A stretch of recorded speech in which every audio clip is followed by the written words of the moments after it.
Thomas Paine, Sam Adams, Benjamin Franklin. These men spoke up for what they thought was right. From their courage came such documents as the Declaration of Independence and the Constitution of the United States.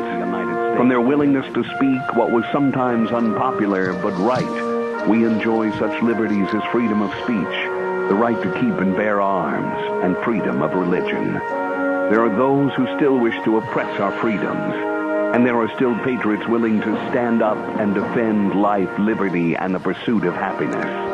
Men like Zeb Bell, who honor our founding fathers and what they stood for. It's now time for Zeb at the ranch, speaking up and defending your freedoms. Brought to you by Magic Valley Les Schwab Tire Centers and all of the other great advertisers on the program. And now, Zeb Bell.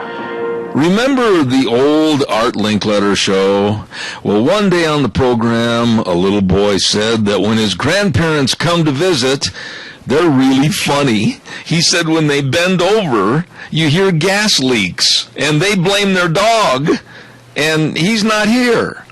Good morning, everybody. Here comes Kate Smith and God Bless America, followed by a Patriot with our Pledge of Allegiance. Morning, morning.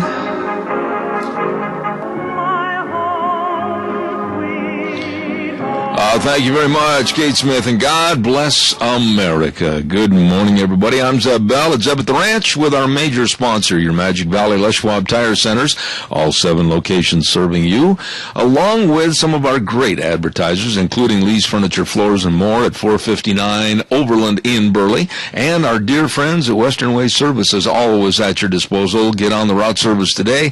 Kelly and the crew take care of your garbage, 734-6969. And right now, without further ado, I heard something ring in my pocket.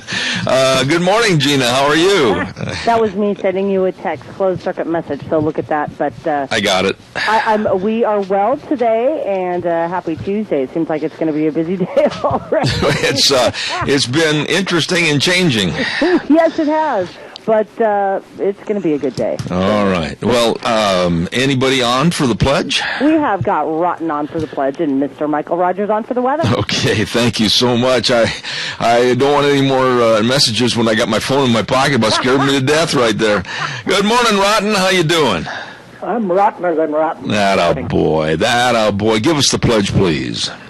I pledge allegiance to the flag of the United States of America and to the republic for which it stands, one nation, under God, indivisible, with liberty and justice for all. Always an excellent job, my friend. Thank you for your call this morning, and God bless you and your wife. Thing for you. Yes, sir. About 3 weeks ago, the wife and I both called our representatives and our senators on Obama and his pencil and phone. We requested a reply. To this date, we have had a reply from one person. Really? Yep.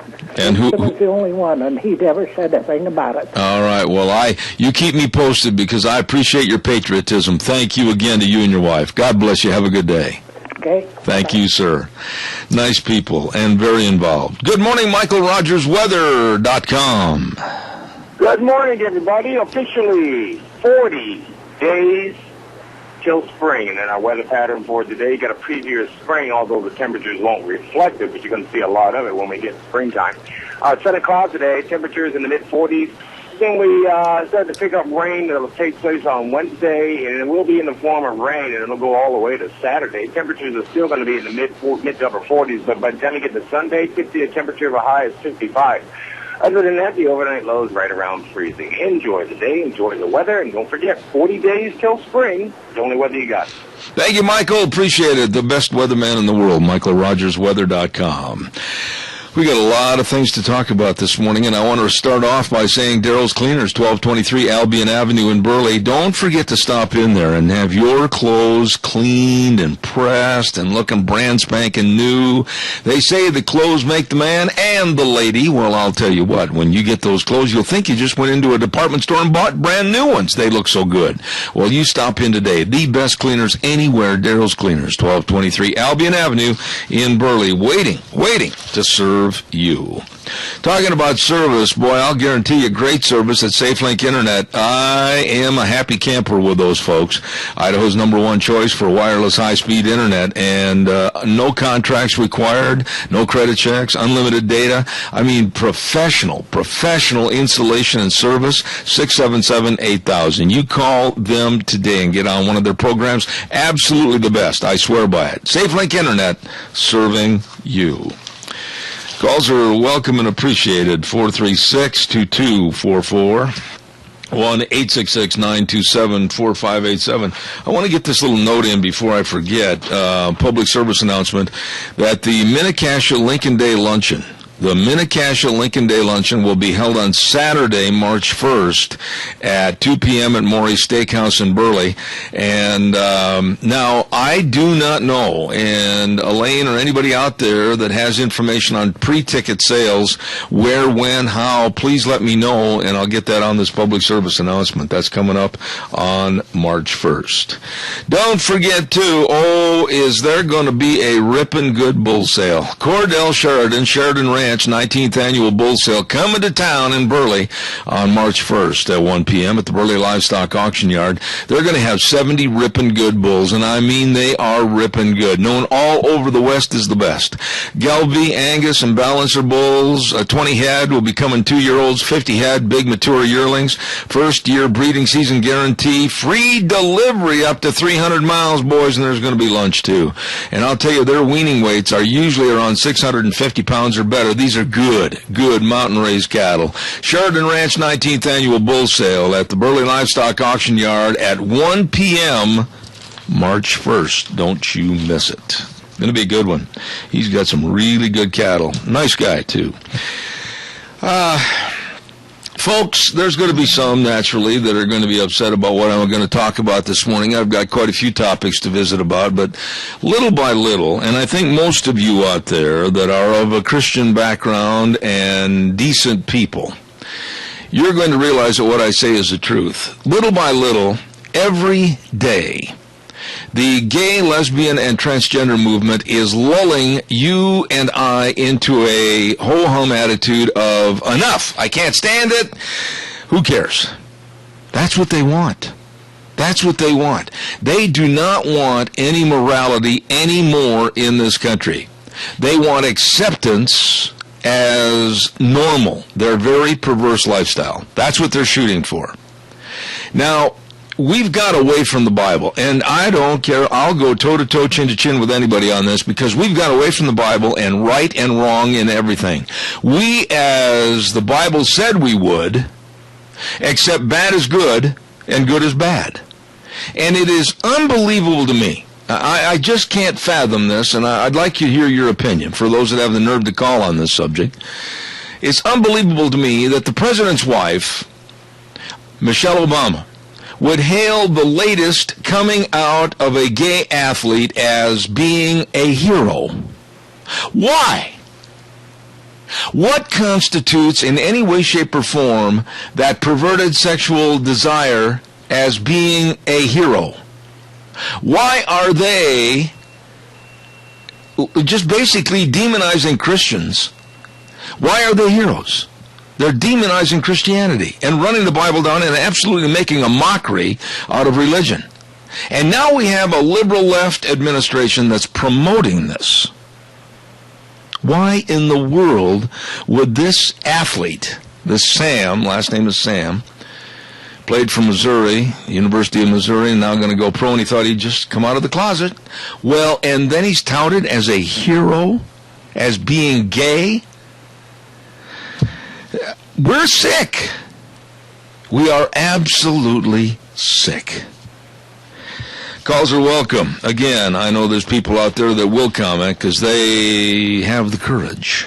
Denny's Restaurant, 611 North Overland in Burley. Oh, my goodness sake. Celebrate your birthday at Denny's with a free Grand Slam. All you have to do is bring in your valid ID proving it's your birthday, and there you go. It's a dandy. And they've got the best of breakfast, lunch, and dinner.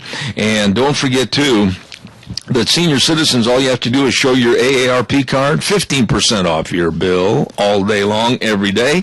You enjoy it. You will. It's the new home of Zeb's Lunch Bunch, Denny's Restaurant, 611 North Overland in Burley. You enjoy them today. Calls are welcome and appreciated. 436-2244, 1-866-927-4587. Yesterday, when I was talking about Ramsey Heating and Electric, I didn't have time to talk about light bulbs. And the phone rang, and it was Keith talking to Deanne, and he said, I'm up to my elbows, up to my neck in light bulbs. Please help me. Well, because of government regulations, incandescent light bulbs are going to be, according to the government, a thing of the past, not in my house. I'm going to stock up on them and keep using them, and I am not going to be told what kind of a light bulb I have to use in my home. The government is not coming in my house. Now, here's the time to go into Ramsey's because they stocked up on a whole bunch of 40, 60, 75, or 100-watt bulbs. They've got them, and I'm going in and buy mine. You should buy yours. Ramsey Heating and Electric, 2600 Overland Avenue in Burley. You stop in and see them today where they provide warm winters and cool summers. Your turn. What happened? The phone lines get shut off or something? My goodness sakes. Caught on tape, and this was a little bit spooky. Caught on tape, Obama is walking through a garden with the French president and another lady, and he was overheard saying on a live microphone that really picked up very well. He wasn't holding it. There was not anybody very close, but it did pick up the sound. He was overheard saying, I'm the president. I can do anything I want to do. A little chilling, isn't it? I'm the president. I can do anything I want to do. That was what his comment was, and it was picked up on tape yesterday, and I thought maybe if you didn't hear that, it's been played on all the news releases this morning. You ought to try to catch up on that. He is now the president. He is the head man, and he can do anything he wants to do. As a matter of fact, I just got a deal coming in through the Daily Caller, and he was walking along, like I said, with the French president, and also, I'm trying to find out who the lady was. Leslie Bowman, the president of the Monticello Foundation. And he said, that's the good thing as a president, I can do whatever I want to do. Well, we'll see what happens. Calls welcome, 436-2244, 1-866-927-4587. Give me a call if you would, please. Oh, did you hear? Great news. Great news this morning. This is a good news item. Everybody gather around for good news this morning. This just happened in Iraq in the last 48 hours. A suicide bomb teacher.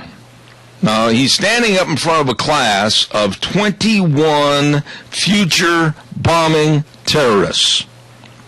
A suicide bomb teacher was showing them how to detonate belt pack explosives. And unfortunately, for the teacher and the students, he put on the wrong belt pack and pulled the triggering device. Now, as of this morning, we have 22 less to worry about. Good news day. Calls welcome, 436-2244, 1-866-927-4587. Valley White Home and Ranch, 910 South Oneida in Rupert. Lots and lots and lots of horse blankets and tack. And I'll tell you what, 40 days till spring. Well, I'll tell you what, it's less than that. And the kids are going to be getting ready for high school rodeos. And all the horse gear's over there. And they got the pine shavings for your horse trailers and your stalls and everything. And all the guys that are calving. Right now, there's 10% off selected calving items until February 15th. All of this and more. Just stop over in the morning early for a cup of coffee or for lunch at noon right there at Valleywide Home and Ranch, 910 South Oneida in Rupert. And in just a little while this morning, I'm going to be telling you more about that Valleywide Valentine special, too. You don't want to miss out on that going on at Valleywide Home and Ranch over in Rupert. All right, come on, callers, 436-2244, 1-866-927-4587. Mike Rowe, you know who Mike Rowe is. He is the gentleman that hosted that television program, Dirty Jobs, on the Discovery Network. And he's a very outspoken individual. And he just recently recorded a commercial for Walmart, and it was a heartfelt commercial of let's get back to work, let's be a major part of our community, and let's contribute.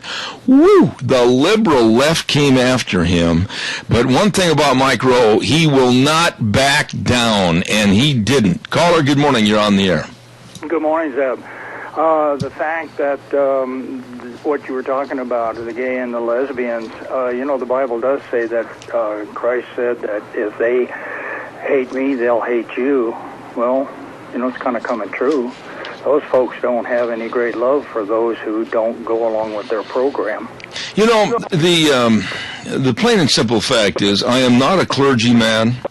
But I feel like in many instances, and this isn't brag, it's fact, the Bible means a lot to me, and I read it and study it almost every chance I get.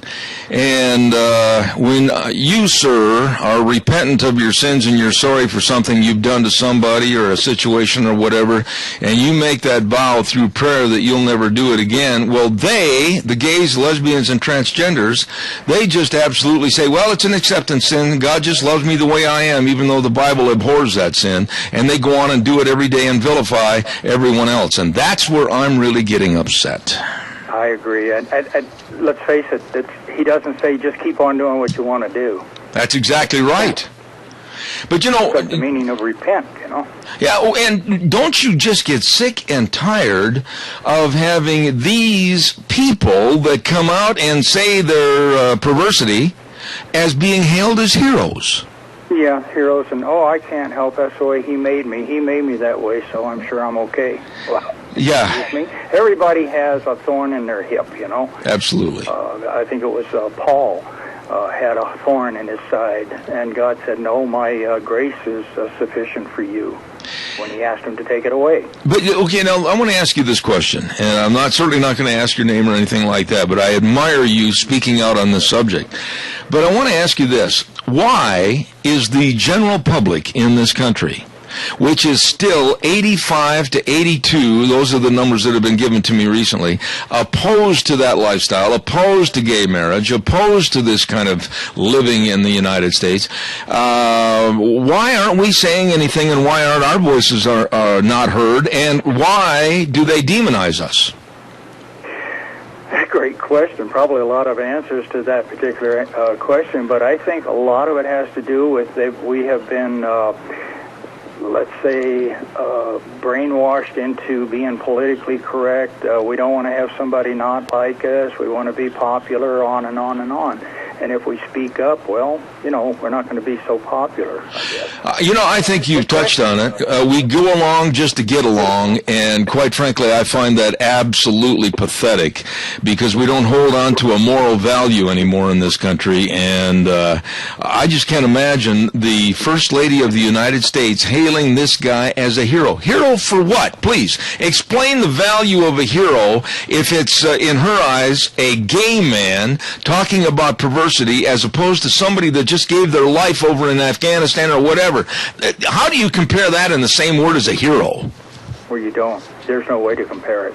And let's face it, my personal opinion, this is strictly my personal opinion, those folks that are serving our country and doing what needs to be done, they have no respect for them. I agree with that. I seem to think that your opinion is well shared. God bless you, and I thank you for your courage to call on that subject. Thank you very much. God bless you, too, and thank you for what you do, Zeb. Thank you, sir. I appreciate that. No, that was nice. That made me feel good that a man would call and speak out on that and agree that we've really got some problems. But to call somebody because of their sexual perversion a hero? Are you kidding me? Have we sunk to that level? I mean, here you've got people, policemen, firemen, soldiers, and they go to work every day and they might not come home every day because of their job and their duty to serve fellow man. And they'll put their lives on the line, and those are heroes. It's not athletes. It's not somebody that's on the front of a Wheaties box or anything like that. That's not a hero. And then for the First Lady of the United States to invite a basketball player to the State of the Union address that was openly gay, and then to say just now yesterday that this football player from Missouri is a hero, that just takes the word hero and tramples it in the dirt. Calls are welcome, 436-2244, 1-866-927-4587. Travelube Supply, 1050 West, 203 South of Haber, and Jim McCall and the rest of the crew. I understand Jim had to go this week, but we've got another person that's doing a great job over there. Heather's helping, boy, I tell you what. And they've got their Bolt bin route service. Have Bolts will travel, and they'll keep your bins filled. They've got all the metric and the standard bolts, and they have the bins, too. So, by golly, get a hold of them at Travelube Supply. They got the Bubba ropes, too. 438-8730, Travelube Supply. Caller, please stay with me just a moment. I'm going to have a 1 minute with the Capitol Press, and I'll take your call. Stand by. Don't go away. Today's Ag Minute brought to you by the Capitol Press, the West Ag Weekly. The U.S. beef production model is geared at quality beef, with most cattle managed to target the choice grading standards for high-end cuts destined for high-end restaurants. But more than 60% of U.S. consumers want ground beef. The current structure makes ground beef and other select-grade beef products much less competitive with other animal proteins. Rabobank states in its new report, Ground Beef Nation, released last week. Rabobank economists say cattlemen need to streamline to supply more of its items consumers want.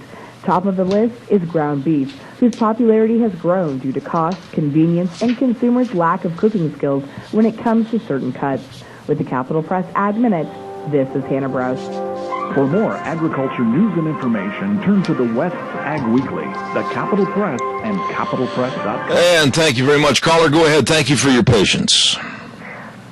Well, I've just listened to this, all these gay things, and people don't realize that the Lord made this earth and the laws in it for us to follow. And the Lord's laws won't be changed, even if we try to change them. So, well, wait a minute. I agree with you, but I just want you to clarify from one sentence. You said the Lord's laws won't be changed, even though we try to change them? Of course not, like thou shalt not kill and you know, all the 10 Commandments. Those aren't going to be changed, and yet these people around here are trying, you know, people nowadays are trying to change it. All the same-sex marriages and all that, that's not in the Lord's plan. But don't you agree, though? To multiply and replenish the earth. And, that's right. Oh, I don't know. It's so confusing. It is very confusing, but I will say this, and I think you'll agree with me, is that we are getting so far away from the dictates and the beliefs and the philosophy of the Bible written by holy men of God as they were moved by the Holy Ghost that I absolutely find it pathetic that we would ask God to bless this nation when yet we will not turn and ask Him for forgiveness.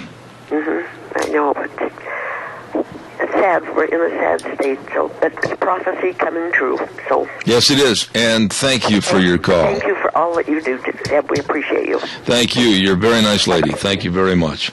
Calls welcome, 436-2244, 1-866-927-4587. You know, there are those in the audience, and they're out there, that they will do all they can to diminish my program and diminish me and my attitude and my beliefs, which, you know, they got really dirty, down and dirty about 4 or 5 years ago. And it was really kind of comical now that I look back, because there were some days at that juncture that it really bothered me, and I thought about honestly putting my tail between my legs and running away. I did. And then I remembered the value system and everything that I stood for and how I was raised, and I'm not going to back up for anybody. And these people need to be confronted. I'm not going to back up one iota. They need to be confronted, and they need to be told that they are wrong. And they are wrong because the proof's in the pudding. It's not my word. The word's in the Word. Calls welcome, 436-2244, 1-866-927-4587. Take some more calls in just a minute. Right now, I want to remind you about Valentine's specials. The Goody Shop at 133 West Main Street in Burley, 647-0106. Oh boy, can they make some delicious, really nice Valentine baskets from $18 to $30, and boy, I'll tell you what, these are dandies. They got everything in them, and they can make kids baskets from $9 and up. You better get yours ordered right now, and they also make great sandwiches and salads at the Goody Shop, 133 West Main in Burley, 647-0106.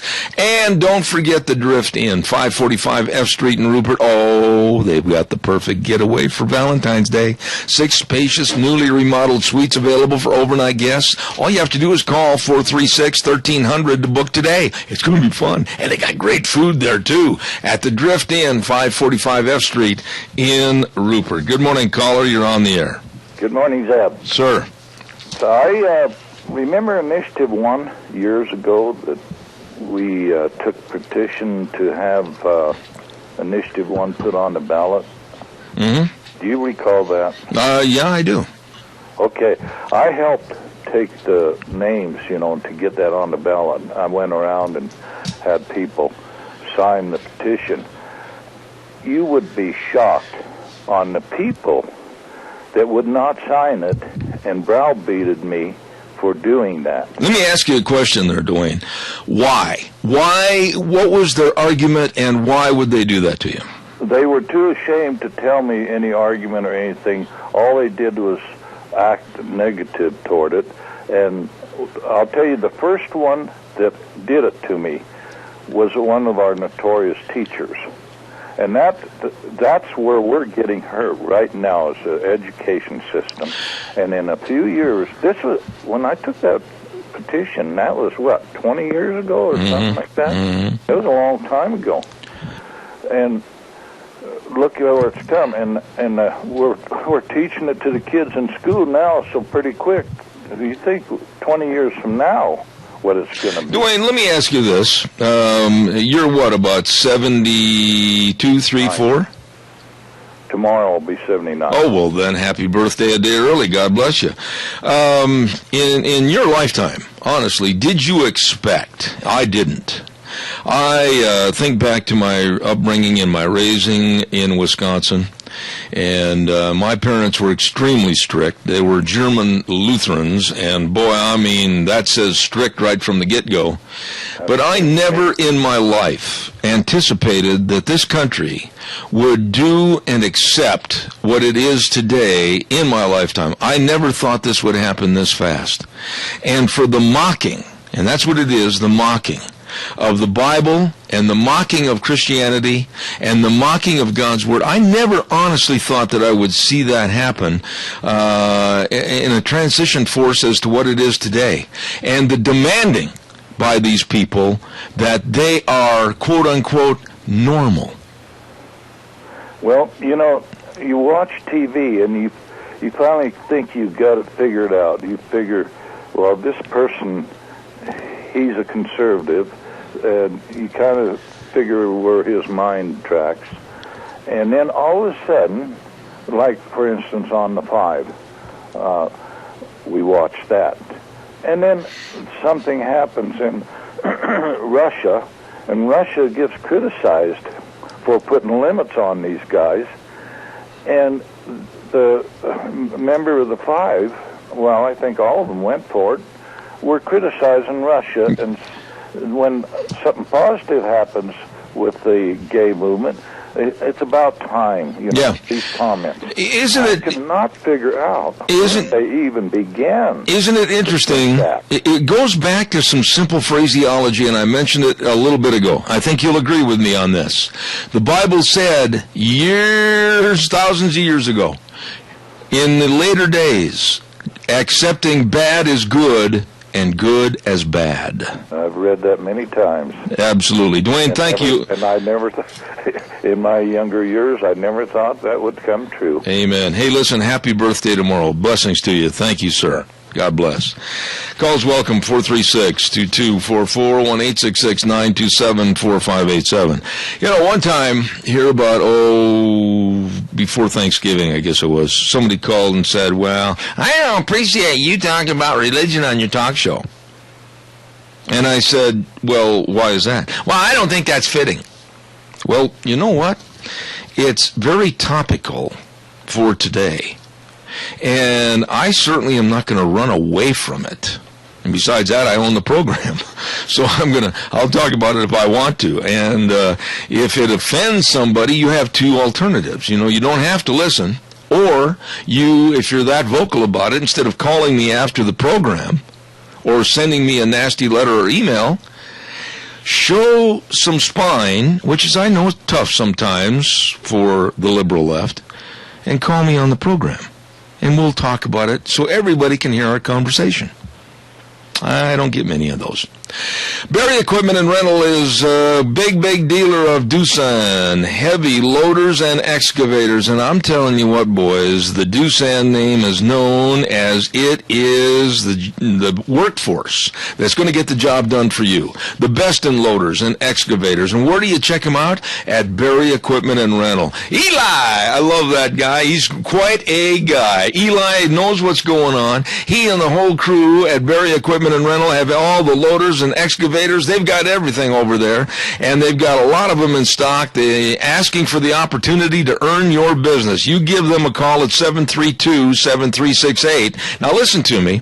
They've got two locations for Berry Equipment and Rental, 465 Addison Avenue West in Twin Falls, or 159 West Highway 30 in Burley. The new location, 678-7368. You better believe it. Doosan Loaders and Excavators. Get the job done. Berry Equipment and Rental.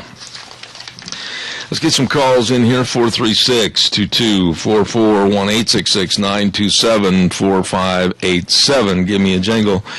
You know, growing up in Wisconsin, or for that matter, anybody, probably California, New Jersey, wherever you grew up, if you're in my age bracket, I'm sure you remember Shirley Temple. Well, Shirley Temple died last evening at the age of 85 years old. And I can still see that cute little girl singing the Good Ship Lollipop and Animal Crackers. Animal Crackers in My Soup. Remember those songs? And she was quite the child actress. And I think the best ever child actress, and Shirley Temple passed away last night at 85 years of age. All right, it's your turn. Give me a call. Come on, don't weaken on me. 436-2244, 1-866-927-4587. You know, it's interesting. Gina, you being the younger generation, do you remember Shirley Temple? Oh, yeah, I remember watching a whole bunch of her movies growing up as a kid.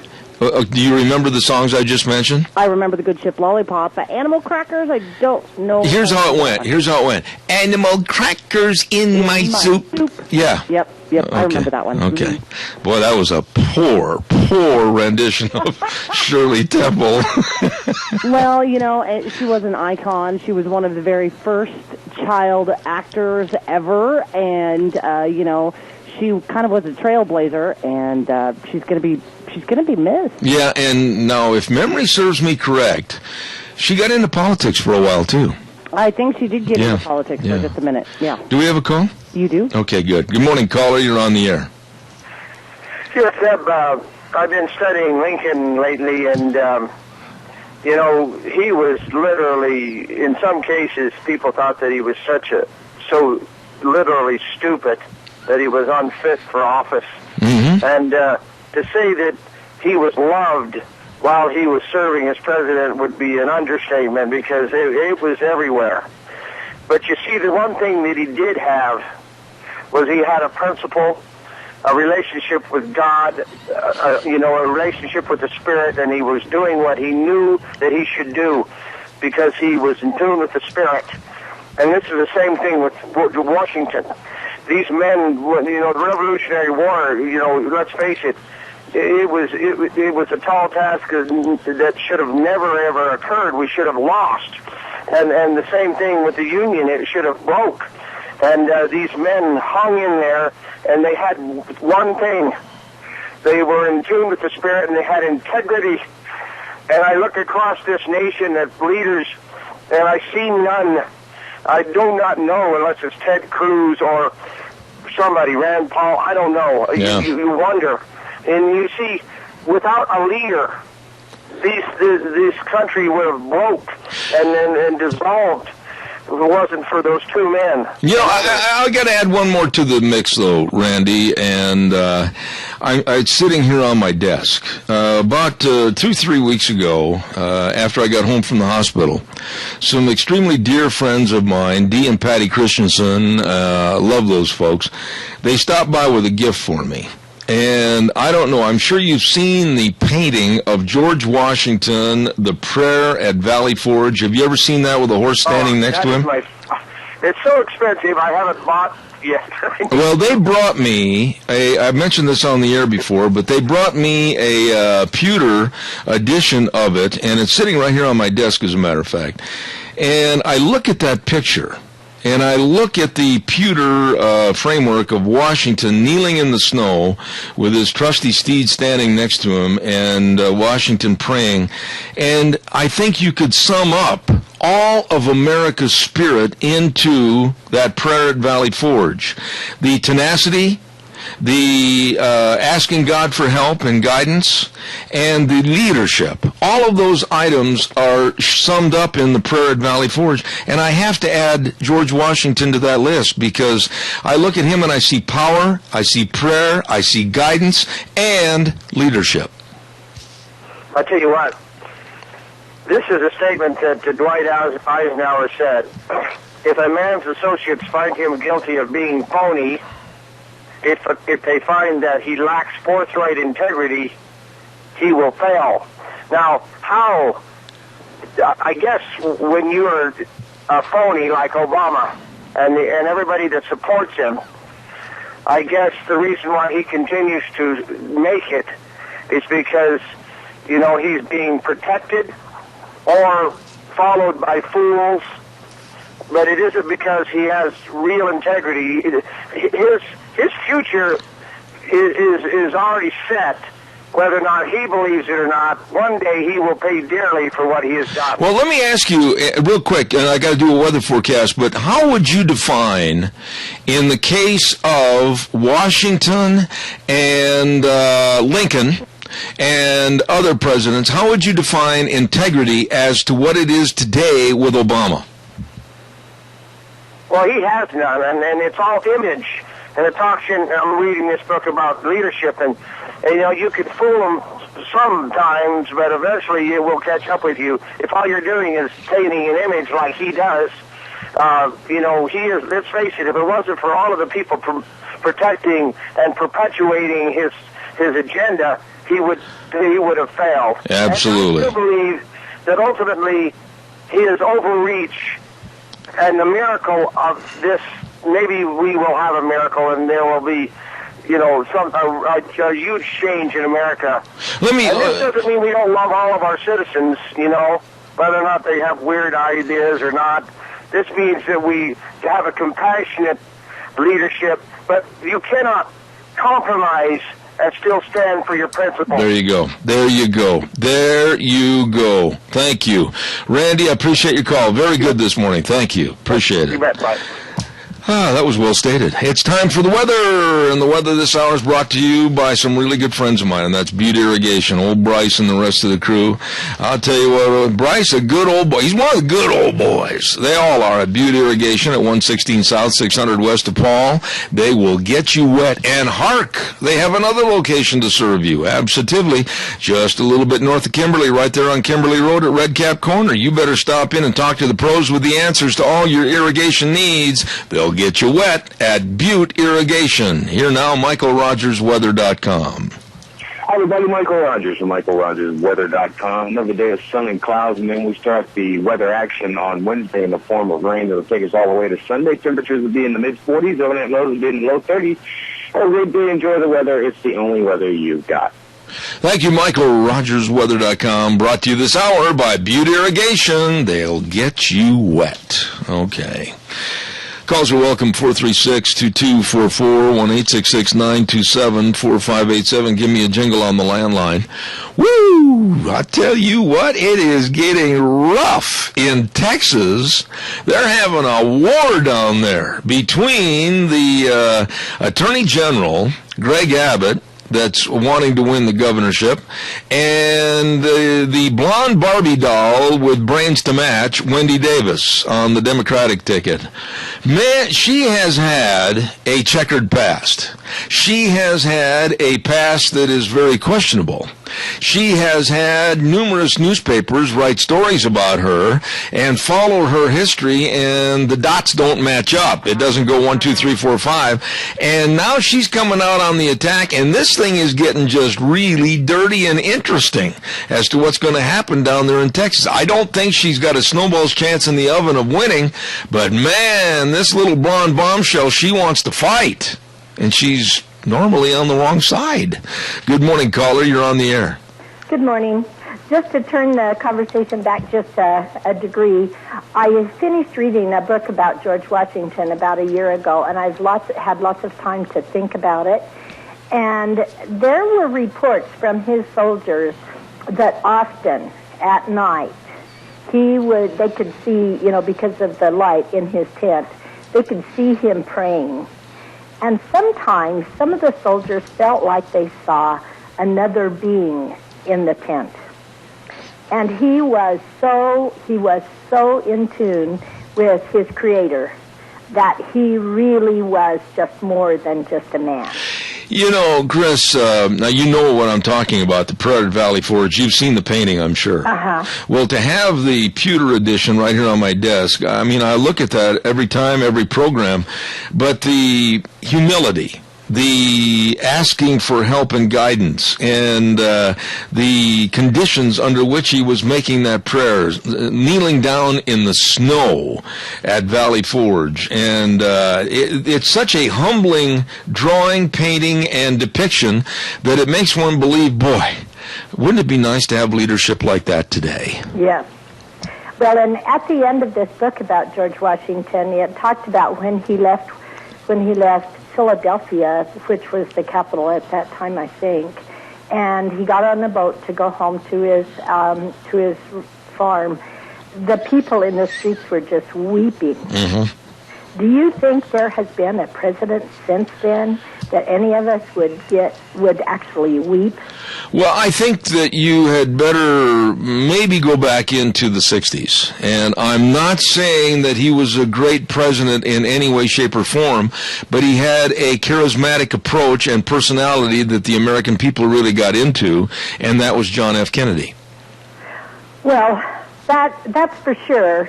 Although President Washington did not want to be president, and he actually held himself back and let the Congress people make a lot of the decisions, and then he only interacted when he felt like they needed some caution. I think that, and I want to get your response on this, but I think that in my lifetime, with the presidents that have held office, and I have been on this earth since Truman was president, when I look at the presidents that have passed on and passed away with the glory and the grace and the pontification that the public has bestowed upon them, I think John F. Kennedy and Ronald Reagan especially, held the candle bright for a future for America that they really wanted us to achieve, and I don't see that anymore.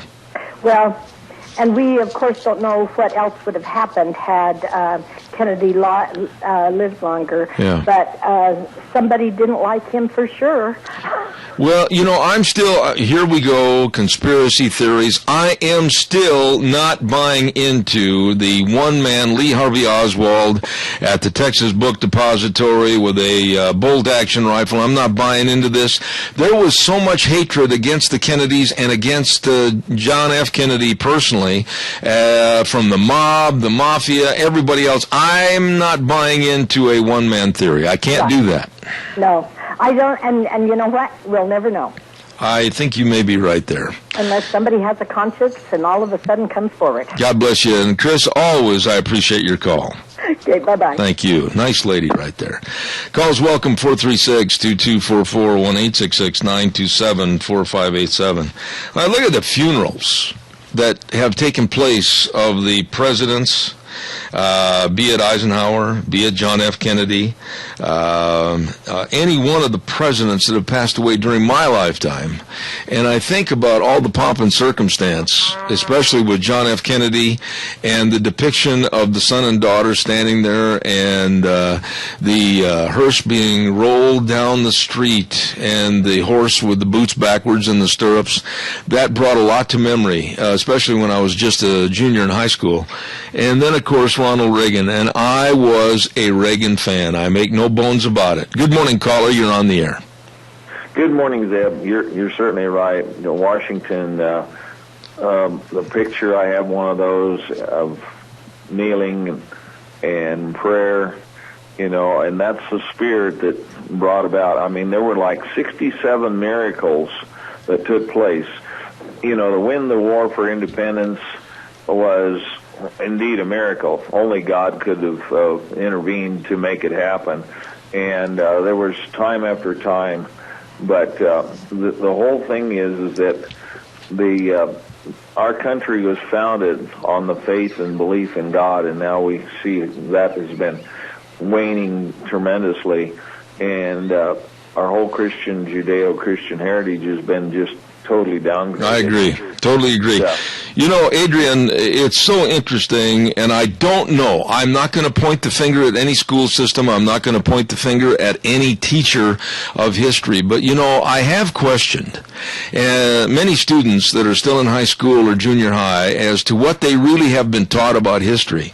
And when you talk about history and you talk about the Revolutionary War and America's fight for independence to become a nation, and then almost losing it again during the War of 1812, you know, I don't think they realize, the students today, the absolute blood, sweat, and tears that have gone into giving them what they have today. Oh, absolutely. There's no comprehension. And even I think back in my high school days, which were a long time ago, and certainly even then it was already the revisionist textbook writers were already eliminating the founding fathers. This has been going on a long time, you know, and this Common Core curriculum is just strictly an environmental, one world government nonsense. And folks, I see there's another letter, you know, or another article about move on with Common Core. Folks, Common Core will totally destroy what belief we have in this country if we don't stop it. It's certainly very dangerous. Look into it, and it's just more globalism, more environmental Agenda 21 nonsense, destruction of America, and destruction of our Judeo-Christian heritage. But the minute that we say anything negative, we are condemned as being naysayers. We're being condemned as people that really, their train's not rolling down the tracks right. I mean, they do everything they can to villainize us. But I'll tell you what, the more I read about it and study about it, I see a lot of comparisons to the debauchery or the debauchery of No Child Left Behind. I'm really concerned about it. Oh, absolutely. It's just the whole education system. You know, you have to control them. You know, education. You have to get gun control, of course. You get control of health care, Obamacare, and you control the national media, and you have a Hitler dictator. And we're not far from it, folks. Not when you have a president that says as he walks through the garden with the French president, I'm the president, I can do anything I want to. Yeah, it's pretty scary, folks. And anyway, we need to take our country back. I know I've sent out, you know, Kate Smith, God Bless America. Yes. People get that circulated. It's really the spirit of this country. Between George Washington and renewed in 1940 with God Bless America with Kate Smith, you know, that was an Irving Glenn song. that was sit on the shelf for 22 years. Yep. And she brought it forth, and it brought a renewed spirit of this country. We need to bring back that Kate Smith, God Bless America spirit to this country. Well, I'll tell you a little quick story about that, and then I got to run and do a commercial real fast. But I had a guy complain one time from Boise, and he listens every day from Boise. And he says, I wish they'd quit playing that old antique Kate Smith song. And I said, as long as I'm on this program, I'm going to stay with the patriotic fervor that song creates with Kate Smith and God Bless America. Not going to change. Absolutely. Adrian, I got to run. Thanks, buddy. Appreciate it. Yes, and thank you. Everybody, look it up on your internet. Pass it around to everybody. We need to get that around to the whole world. All right, sir. Because that's the spirit of America, Kate Smith. Thank you, sir. Appreciate it.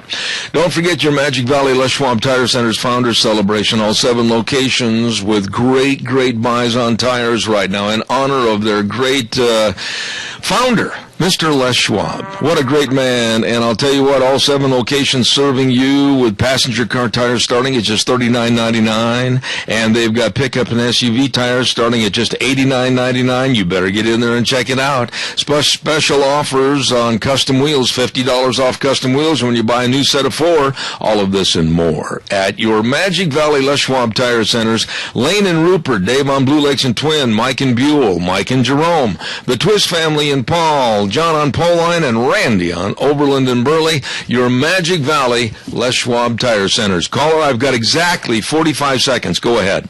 Okay, Zeb. Rita Ramsey wrote a real good article in the Weekly Mailer on Common Core.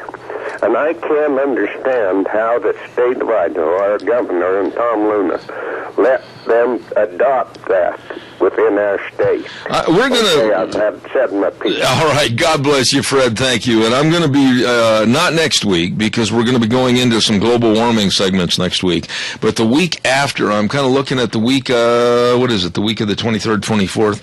I'm going to try to get into some various segments nationwide with people that are involved in Common Core education and some people back in Indiana with their school boards that have really been fighting it.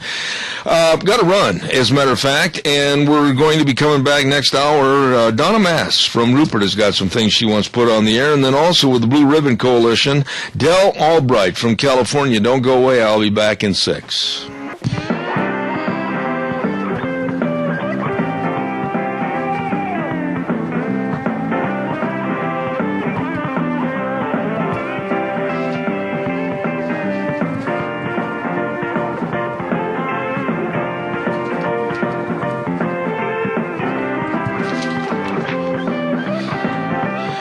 You're probably wondering why I didn't get on the air right away, Gina. As a matter of fact, I was. And you were probably, this time it was not meant to be a little bit sadistic. It was because I couldn't get my earphones. I was almost going to text you or call you at the house and say, do you know we're back on the air? No, don't do any more of that with my phone in my pocket, because I'm afraid you might scare me into doing something embarrassing. Welcome back, Zeb at the Ranch. No kidding, I got those bubble, type ear sets. Uh-huh. And they kept... I don't see how you can use those. Why? Because they're inside your ear. Yeah, I know. But neither one of them was there for a while. Anyway, welcome back to Zeb at the Ranch with our major sponsor, your Magic Valley Les Schwab Tire Centers, and all of our great advertisers. And we thank our Magic Valley Les Schwab Tire Center, 7 locations around the southern part of the state right here. And also our thanks go out to Lee's Furniture, Floors, and More at 459 Overland in Burley, along with our friends at Western Waste Services. From the canyons of the Snake River and all across southern Idaho, we're always the Jordan stores of Western Waste Services. We care about our community, our resources. Don't yell at me. Western Waste Services is lending a hand. Always at your disposal. Western Waste Services. Oh my! Western Waste Services, always at your disposal. Don't forget, we've been telling you, along with the route service to pick up your garbage and all the porta potties and everything, you can get those mini storage units. Yes, for contractors and real estate agents, on-site, off-site storage. Absolutely great for storage for emergencies or when disaster strikes or anything. These are really cool. You better call them today. They've got them in Twin Falls and Jerome. Number to call, 734-6969. Always at your disposal. Western Waste Services, you get a hold of them today. I've got my bubbles in my ears, and we can hear, and we're also going to tell you that Handsome Mortuary with Joel Heward. What a nice, nice man. Over there at 710 6th Street in Rupert. He and his staff always uphold the highest ethical standards with unquestioned integrity of taking care of your loved ones. When there's a passing of a loved one in the family and you know that Hanson Mortuary is always going to provide the families they serve with the best possible support and comfort. Please call them today, 436-5636. That number again, 436-5636. Hanson Mortuary in Rupert. Speaking of Rupert, and speaking of a lady and her husband that are dedicated to that community, good morning, Donna Mass. How are you? Well, I'm just finer than frog here, Mr. Bell. How are you? Really good. What did you want to get on the air and talk to me about this morning? Well, as you know, 2013 was the 100th year, or the anniversary for the new Minidoka County. Mm-hmm. And the county commissioners are throwing an open house as a thank you to all who helped make the event successful. Oh. And that is February 13th. Holy... From 5... Go ahead. No, I was just going to say, holy cow, that's right around the corner. It is. Am I on top of it or what? I guess. Okay, it's going to be... So it'll be this Thursday... February 13th, okay, from 5 to 8 p.m. Okay. At the Wilson Theater upstairs. Okay. And they'll have snacks and beverages. It's open to the public. So we would like everybody to come and celebrate with us and tell everybody thank you. Gary Shoresman and the committee did an awesome job. Well, may I interrupt you there for a moment? I just want to say something there, Donna, and I don't mean to be rude, but I've got to step in here and say that, you know, as I've traveled around the United States and Canada and all over the world, literally, in my announcing business, and have had to work with many, many different committees and different committee heads, et cetera, on various functions. I don't think that I've seen a better representation of order and organization as I did with what they did over in Minidoka County last year. And Gary Shoresman, I think, along with everybody that worked with him and for him, they all deserve a great big pat on the back, because that was as professional as it gets. You betcha. You know, Gary's a wonderful organizer. He is so knowledgeable about the Minidoka County and other areas also. But he did an awesome job. He put together poster boards of all the pictures from 1913 clear up to 2013. And at each one of the counties, or each one of the cities, there's Minidoka City, Hayburn, Paul, Asequa, and Rupert.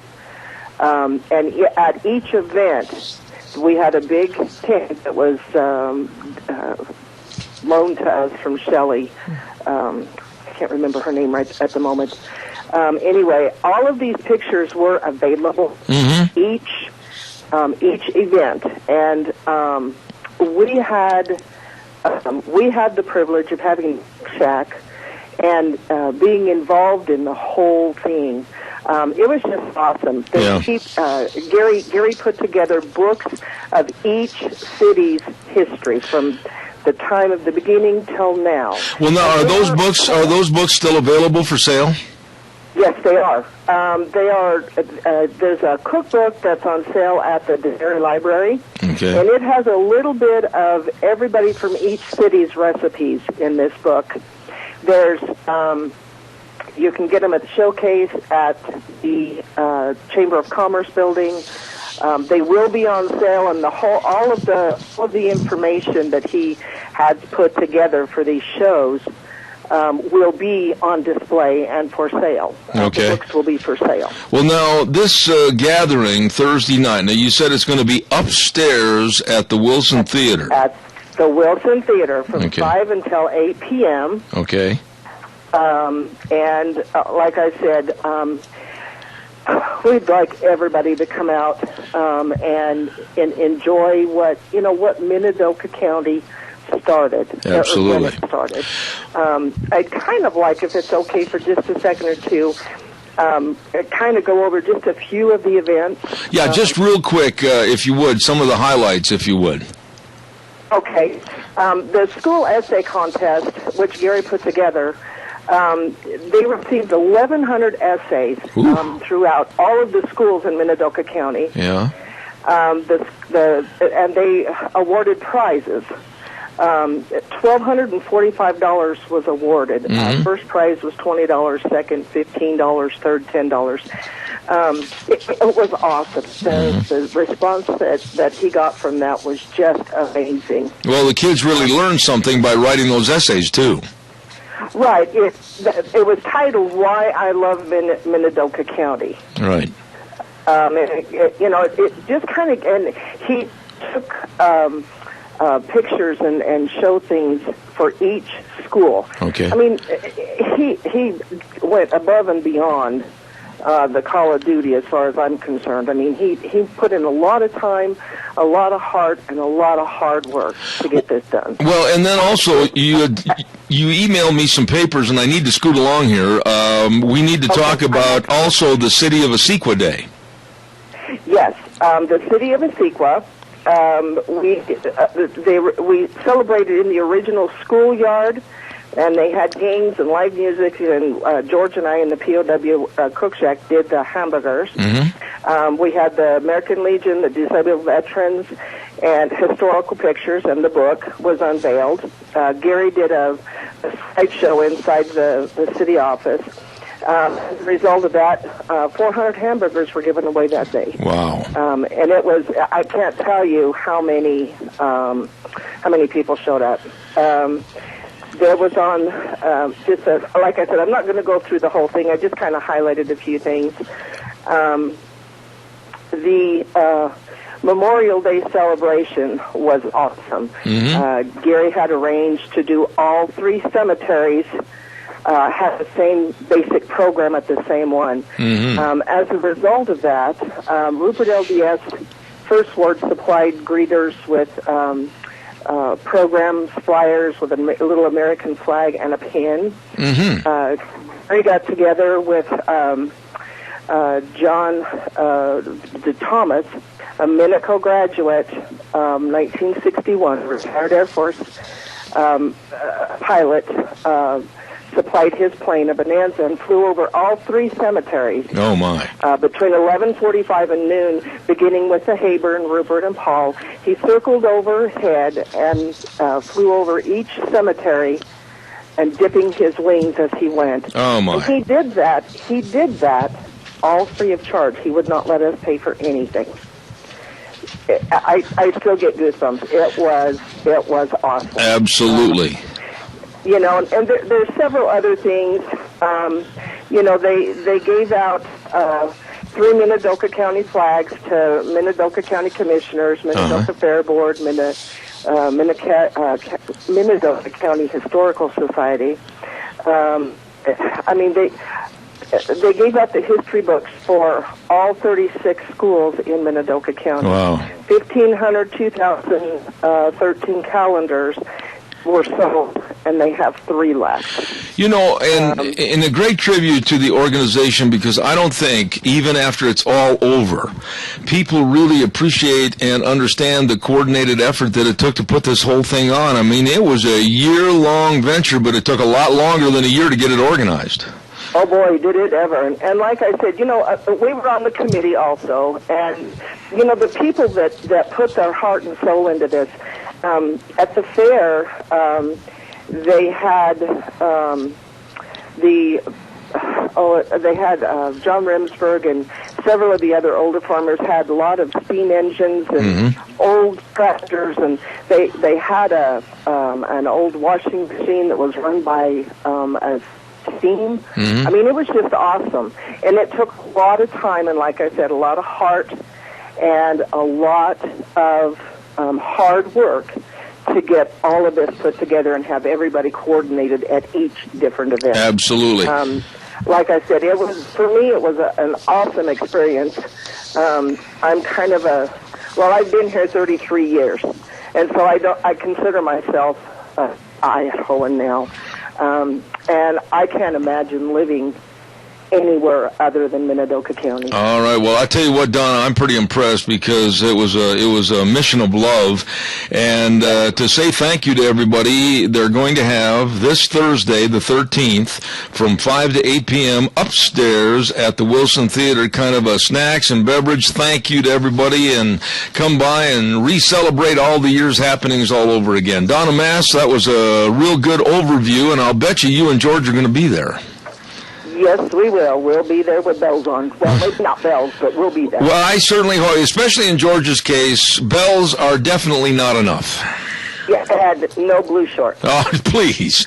God bless you, Donna. Thanks so much for being on the program. You, Zeb, and you and your lovely bride for everything you do for us. All right. God bless you. Have a good day. Thank you so much. You too. Bye-bye. Thank you. It's Valentine's Day on Friday. And I'm not ready. I'm not ready at all. But I know somebody that can help you. That's right. Whipple's Book Plaza at 222 West 11th Street in Burley. Colonel Dale and the rest of the crew have got all your goodies for your lovey on Valentine's Day. They got books and precious moments and greeting cards and candle sets. Everything. The Book Plaza has it all. And by the way, if you mention this ad that you heard it on Zeb at the Ranch, you'll get 10% off on your purchases, except already on the markdown items. So stop in there and check it out today at Whipple's Book Plaza, and that is 222 West 11th Street in Burley. Also, our thanks go to Perkins Restaurant, 800 North Overland in Burley. Now, this is a great idea. Just take your lovey into Perkins for Valentine's Day and enjoy shrimp or chicken pasta or a 10-ounce cut of prime rib. Au jus. With the horseradish and sour cream and butter and baked potato and choice of side dish and dinner rolls for just $15.99. Your Valentine is going to love you. Everything on the menu is delicious at Perkins Restaurant, 800 North Overland in Burley, wishing you and yours a very happy Valentine's Day. Gina, are you going to celebrate Valentine's Day special? Do anything special? Let's see here. I've got to work a basketball game on Friday night, Valentine's Day proper. And then on Saturday, I've got a special date with me and my boys. Of course, we're going to go to a place in Twin Falls and decorate some bowls for a fundraiser. And then we're going to go to the Faulkner Planetarium. Well, hey! You've got a good day planned. Yeah. I've got to figure out, as decrepit, old, and unable to get around as I am, I've got to figure out how I can get my lovey a really nice tribute for all that she does for me and thank her for Valentine's Day. You do? Yes, and because here's the problem. I can't go anywhere or do anything or walk into a store. I can't do any of that. Without her knowing it. Well, yeah, go get yourself a card, babe. Yeah, that's romance. It's really not. It's ugly. Well, it's ugly. You've got your elf. Yes, I know I do. I forgot to call the elf. You did forget to call the elf, though. Call the elf. Hey. Circuit message. All right. Hey, don't forget, when you're thinking about life insurance, and if I forget Valentine's Day, I'll have to, but think about life insurance, health insurance, retirement planning, and employee benefits. Don't forget Cameron and Siemens Insurance. Dean and Todd, locally owned, and they'll take care of you. You better believe it, Cameron Siemens Insurance, Highway 24 in Rupert. Now, the number to call for an appointment to sit down and take care of these things, make sure you're covered, 436-4424, 436-4424, Cameron and Siemens Insurance. All right. Remember when you were in school, Gina, did you have all the moms make Valentine's cookies and little treats and bring them for a Valentine's Day party? I do remember that. You did that, huh? Yeah. Except for now, we can't do that. Everything has to be store-bought. What? Yeah, everything has to be store-bought now. We can't bring in any homemade items anymore unless it's a card. But as far as any food stuffs are concerned, everything now has to be store-bought thanks to Mama Obama. Well, you know, and here's the thing. My mother would make those heart-shaped cookies with the pink frosting on them. With the cream filling? Oh, that yeah. Was something else. And then a lady down the road, Mrs. Nottestead, would make chocolate hearts with a cream-filled stuffing. Oh my goodness. Yeah, and now get this. She even took the time to put Happy Valentines on each one of them. I don't know how long it took her. It only took one gulp to finish them off, and I mean, that's not very appreciative for all of her work, but milk chocolate with kind of a cream filling and Happy Valentine. I mean, all of us kids look forward to those treats on Valentine's Day. Oh, yeah, and as a matter of fact, I was talking about Valentine's with my son because his Valentine's Day party is coming up at the end of the week. And so I brought out his box of Valentine's Day cards, and I'm like, okay, now we've got to go and, make sure that we get something for all of the kids. And so he's really excited about it. And I remember Valentine's as a kid, where we could actually have our parents make stuff and bring it to the class. Oh, yeah. Yeah. So see, you, I think, probably are the last generation that was allowed. Yeah, I think so. Yeah. Because now everything has to be store-bought. Isn't that a shame? It's kind of a bummer. It is, really. The fun we had as kids and the party itself, and we'd all exchange Valentines, even to kids we didn't like, and all that kind of stuff. And we'd bring in remember those Valentines you could buy a box of about 1,000 for like $1.99 or something like that? Oh, yes, you can still get those, actually. Can you really? Oh, yeah. Oh, my goodness. I'm a thrifty mom shopper, you betcha. There you go. All right, well, happy Valentine's Day, everybody, and to my lovely wife that's listening out in the other room, I promise I'll figure something out so that you're surprised. She'll go, oh, I didn't expect this. Let's not forget President's Day sale coming up at Lee's Furniture, Floors, and More. Holy cow, they're going to be open next Monday, and you can absolutely get all the carpet needs right there. They've got good carpet for one price, better carpet for another price, and their best carpet for another price. I'm telling you, it includes the carpet pad and basic installation. I'm telling you, you better check it out. And all the furniture, like maybe all the sofas, and the occasional table sets, and the lamps, and the accessories. Big President's Day sale next Monday, the 17th. You better not miss that. It's going to be fantabulous. Isn't the 17th? No, wait a minute. Let me look. Yeah, next Monday, President's Day at Lee's Furniture, Floors, and More, 459 Overland in Burley. Really, really nice people. Oh, and don't forget, I also want to remind you about Let's Ride. Now, they're open Tuesdays through Saturdays. Hello, Grouch. Deanne just walked in. Smiled just a little bit this morning. She won't do it. Let's Ride, Highway 24 between Rupert and Burley. Oh, that's where the fun is sold. If I was to tell Deanne, let's go for a four-wheeler ride this afternoon, she'd be beaming like a Cheshire cat. Boy, I would be too to get out of this house. Anyway, they're open Tuesdays through Saturdays from 9 to 6, and they're always ready to serve you with the best of ATVs, the best of the snowmobiles, street bikes, dirt bikes, all the accessories. Holy cow, what are you waiting for? That is where the fun is sold. And they got a fantabulous parts and service department over there. Let's Ride. Highway 24 between Rupert and Burley. They're waiting because that's where the fun is sold. Stop in and see them today. Let's see, what else have I got for little news notes here real quick. Once again, I want to mention that Donna Mass was on the program talking about that Rupert, Minidoka County Thank You. And that's going to be this Thursday night, the 13th, upstairs at the Wilson Theater, and between 5 and 8 p.m., and everyone is welcome. Don't forget that. Everybody welcome to that big event. Going to be a lot of fun, too. In just a few minutes, we're going to have Dell Albright with the Blue Ribbon Coalition, and then at 10:06, we're going to have Dr. History on the program. And then at 10:32 this morning, we are going to be talking to Jane Horton. Her husband, Chris Horton, was killed in Afghanistan, and you've heard me talk about this subject many, many times on the program about why and how come our government is trying to cut the benefits to our soldiers and to their families.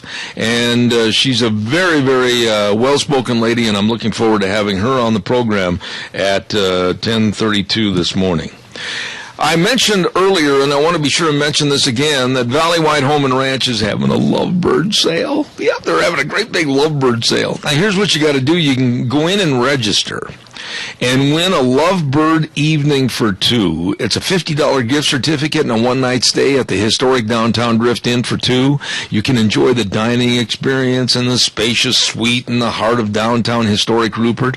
And while you're at Valley White, don't forget, while you're registering, they've got a great big sale going on. All birdhouses and feeders are 25% off. And all clothing, jewelry, belts, and slippers 25% off. And they got all the big names, too: Wrangler, Montana, Silversmith, Cinch, and Roper. Everything at this great big lovebird sale at Valley White Home and Ranch right now, 910 South Oneida in Rupert. You stop in and you see those good folks today. Okay. Now that we've got all that business out of the way, let's go back over to Gina through the woods and across the river and see if she has Mr. Del Albright on the phone. Yes, I've got him on the phone. Thank you very much. Ladies and gentlemen, as you know, many, many times in the past on this show, we've talked to representatives with the Blue Ribbon Coalition. And we have a gentleman that I believe is relatively new to the Blue Ribbon Coalition and his duties. We're going to talk to him right now. Good morning, Del Albright. How are you, sir? Good, Zeb. How are you? And good to talk to you this morning. Well, sir, it's a real pleasure to have you on my program. Del, to start things off, give us a little background on you and how you now are involved with the Blue Ribbon Coalition. Well, you know, for me, it all started about patriotism and a lot of the stuff you talk about on your show, America, It's Out Back, what this country stands for. When I came home from Vietnam, long time ago, I started continuing the fight for freedom, you might say, and I looked at our back country for hunting and cattle ranching and access and fishing and realized that things weren't going the way it should in a lot of areas. And I started writing for magazines about getting involved in public lands and things like that. This was the 70s, Zeb, so I go back a long ways on fighting for our access and responsible, use of our lands and waterways. And then Blue Ribbon came along. Actually for me it's been over 10 years. I was kind of into the Jeeping world, four-wheel drive, and trying to take my folks out to see stuff in the backcountry, and they're finding all these gates and closures. So that launched my career in land use and keeping our country available to us. Del, did you ever think, and I'm assuming that you and I are probably pretty close to the same age, but did you ever... 30s, right? Thank you, sir. That was very kind of you. But did you ever think that in our lifetime, that in such a short span of time, there would be such a takeover and such a dominance and such a closure as we've witnessed in the last 10 years to eliminate you and me and others from our public lands? It breaks my heart to see some of the changes, and I use that word carefully, that have happened in our country. And people who are misdirected. We have some good politicians out there. We do, elected officials, but they get misdirected by maybe the wrong special interest in somebody's big pocketbook. I mean, that happens. But to think that somebody would take our country and start turning it into some kind of, elitist piece of property where if you didn't have the right credentials, you couldn't even go see it, or you needed to be some 20-year-old backpacker. And I still like to hike, but goodness sakes. No, I never expected it to get this way, and that's why I'm in this fight with my wife, Stacy. We do this all day long, 6 or 7 days a week, nationwide, through the Blue Ribbon Coalition, trying to help people, I'm not going to say take back our country, but by golly, it almost, it's like, give me back our back country and our ranching. Absolutely. Ability to raise some cows or go out and go hunting or explore the lands that we've fought for and our forefathers have fought for. So that passion keeps me going. Dale, let me ask you this. One of the phrases that just makes the hair on the back of my neck stand up and makes me really want to get in a fight, nose to nose, jaw to jaw to somebody, is when I hear these politicians and these environmentalists say this frivolous, stupid statement, and you've heard it 1,000 times. Oh, we've got to save it for the children. That statement right there means they're locking it up, baby, and nobody's going to set a foot on it. Well, and it just makes no sense, Zeb. One of my favorite things to do, the wife and I, we'll take, some older folks, and you're right, you and I are probably close to the same age, but I got some older folks that go with me, and I want to show them some old ghost town or some old mining camp and talk about, how this country was formed. All the way back to, especially in the West, the 49ers coming across and settling the West. And I can't get them out there. It's just, yeah, save it for who? Yeah. I got kids that I want to show that to, that I hang out with and try to teach the right way of doing things, and I can't take them anywhere when you find these gates and closures. What I found, Zeb, that was so interesting is, even years ago, my own mother had this calendar in her kitchen, and she was real proud of it because it was such a pretty calendar. It was before I became involved so heavily in Blue Ribbon, but all these pretty landscapes and waterfalls, and I looked at it, and it was a Sierra Club calendar. Mm-hmm. And I said, Mom, what on earth are you doing? The Sierra Club calendar, you're supporting the organization that wants to shut down all dirt roads, close logging and cattle ranching, and turn America into some kind of park. She said, no, I'm not supporting them. I just love their calendar. And anyway, I had to explain to her that, that $15 she spent on that calendar goes to support them. That's so, right. Of course, she got rid of the calendar and learned a lesson. But I find a lot of people like that don't even realize sometimes that they're, supporting the people who want to close us out. They don't even know it sometimes. Dale, let me ask you this. I'm all busted up because my legs are worthless. I just finished another surgery about 4 weeks ago on my leg. And if it weren't for my horses, or if it weren't for our four-wheelers, as an American taxpayer, I would not be able to get up and see the country that my tax money is going to. But where I'm getting really upset is the closures that basically state if you're not 20 years of age, 6 foot tall, blonde hair, blue-eyed, and a backpacker, you are excluded. And that's what it's coming to, isn't it? There's a lot of that going around. I have two buddies that are chairs, in wheelchairs. One's a wounded vet and one's a polio victim, and they're both up there in their years, and I love going with them. We go jeeping, we go exploring, and take them places. We actually built a winch-operated ramp to get this one vet into his Jeep. He's a Nevada boy, and it's a pretty cool little electric winch. But anyway, we go places, and I see what they can't do now, where they can't go see something. Even if I could get them there in a vehicle, there's a gate stopping me from taking them to see their own country. It just doesn't make any sense to me, and that's why Blue Ribbon Coalition, we're like a national umbrella group, all trails and all sports. We believe everybody has a right to access for responsible stuff. I don't want anybody tearing up the country. Absolutely. But for responsible, if you want to go rock hounding, if you want to go horseback riding, mountain biking, jeeping, whatever it is, that's what this country's about. That's what freedom stands for. And when people start pushing us into a, city-fied, get behind the gate, park your junk and just stay home, forget it. Yeah. They're exclusionary elitists, my wife calls them that, exclusionary elitists that want to stop us from enjoying our freedom. Absolutely. We've got a caller with a question, Del. Go ahead, caller, quickly, please. Thank you. Yes.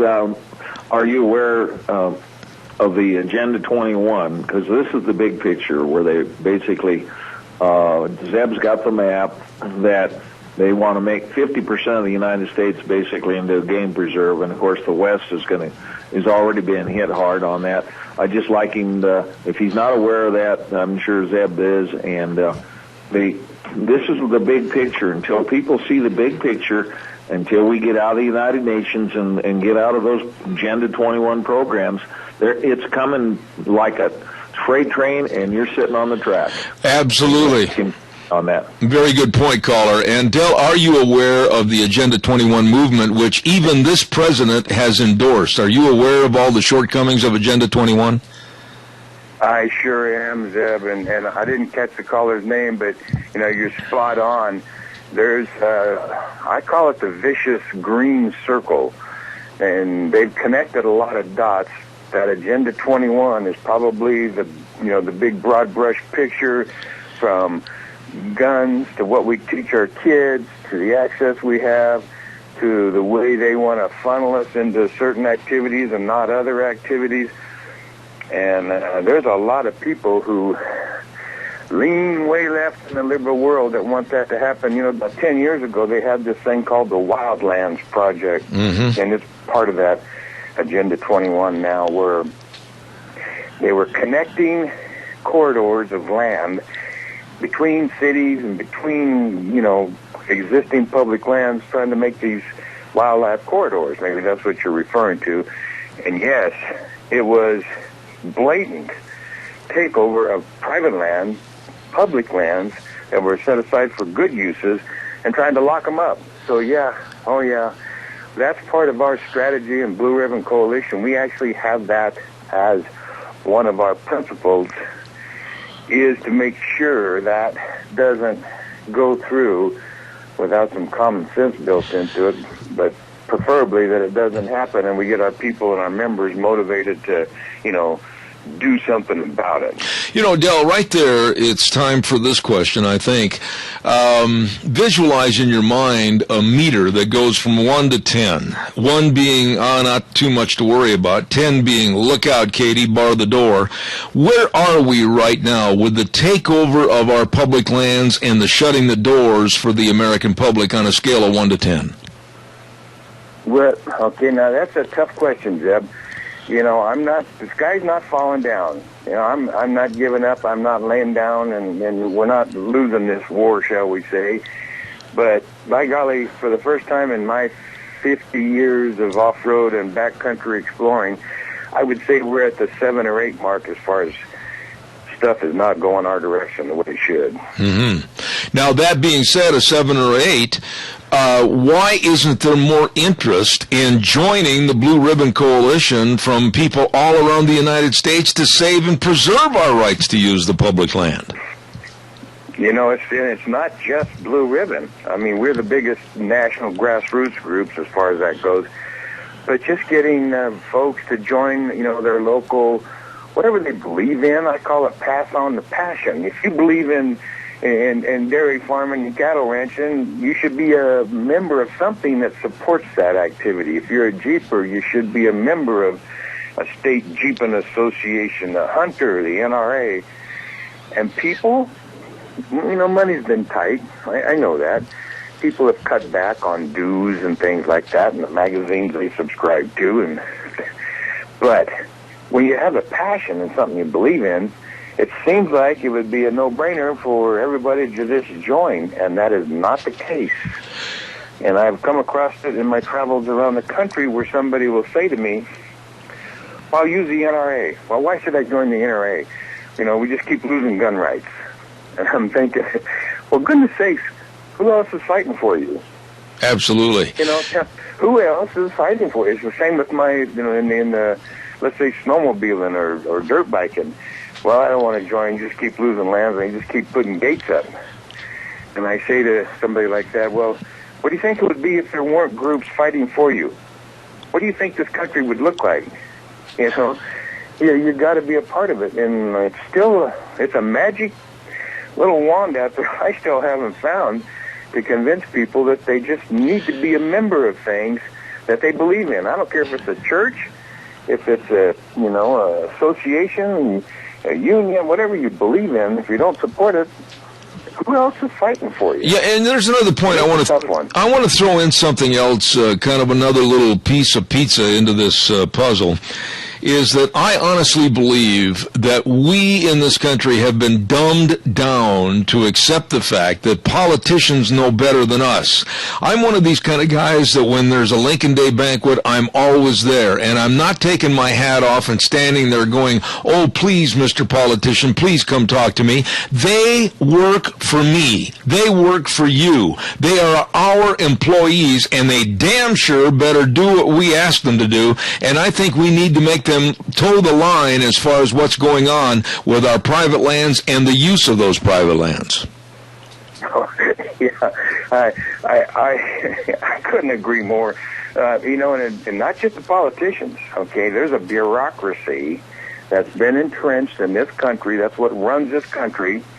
Politicians come and go. Bureaucrats last 30, 40 years, So a lot of the work that I do and the folks in Blue Ribbon and a lot of organizations, we focus on trying to get the bureaucracy, those government employees, dialed in, understanding our side of the picture, learning the facts, not listening to that phony science that the the people that don't like us, that some of the phony stuff they come up with. Mm-hmm. Everything from critters that don't exist in areas to reintroducing critters that shouldn't be in an area and all that. Anyway, it's just phony science.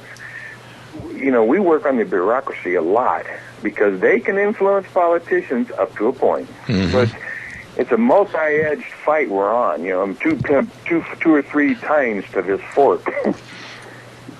Well, I said a minute ago, Del, and I misspoke when I said private lands. I meant to say public lands because I don't think politicians in general, and again, correct me if you think I'm wrong, but I honestly don't think that politicians in general, regardless of whether they're from Idaho, Delaware, Arkansas, Wisconsin, they really are as informed as they need to be as to what's really happening on public lands and how people are being shut off. And that's why anytime the public gets a chance to go to a meeting or sit down at a Lincoln Day banquet or whatever and hold the politicians' feet to the fire, they need that. Yes. And how is a guy or gal that's in office going to know if we're not talking to them? They sure as heck aren't going to go around looking, for something to do, something to read. They have to hear from their constituents. And unfortunately, it's a world where only, two things matter to a politician: election and, votes and money. Right. And our folks, right down to the average guy that you're talking to that listens to your show, and I know there's a lot of people out there that do what we do and like what we like, and they're doctors and lawyers, but to find that motivation to have them spend the time to go talk to a politician is a tough one, and I spend a lot of time working on ways to do that because you're right. They need to hear from us. And, I tell people, it's a one-for-one. For every one day you spend out doing whatever it is you like to do, you're out for a ride on a horse and you're enjoying that morning sunshine, a cup of coffee, and he's snorting and blowing and you're sitting there watching the sun come up or whatever. For every one day of that, I suggest that people make one phone call or write one letter. One for one. Good. Or go to one meeting. If you get 10 days out in a month and you're playing, give me 10 somethings, 10 letters, 10 phone calls, 10 something. Absolutely. One for one. Absolutely. And it's like, I tell them, then you're doing your part. At least you're trying. Absolutely. You got a target. Del, there's an issue right now in the West that I'm very fearful of, and I know you're well acquainted with what I'm going to ask you about. But the sage grouse issue could be the ruination of the West. It could be the destruction of communities. It could be the destruction of entire states if they list that bird and give it all the protection that they think is necessary. What are your thoughts and fears about the sage grouse issue? Well, actually, you're right. We're talking 11 western states and 47 million acres. last I read. 17 million in Nevada. I don't know how many in Idaho, but it's 47 million acres of quote, endangered habitat area that could be affected, and communities.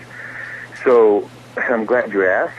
I mean, we didn't even set this up, but Blue Ribbon has taken the lead on the sage grouse nationwide. One of my guys, his name is Don Amador.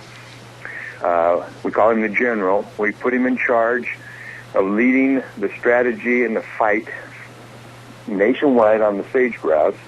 We've already set up a subcommittee of people from the dirt biking world, the ranching world, the four-wheel drive world, the off-road recreation world.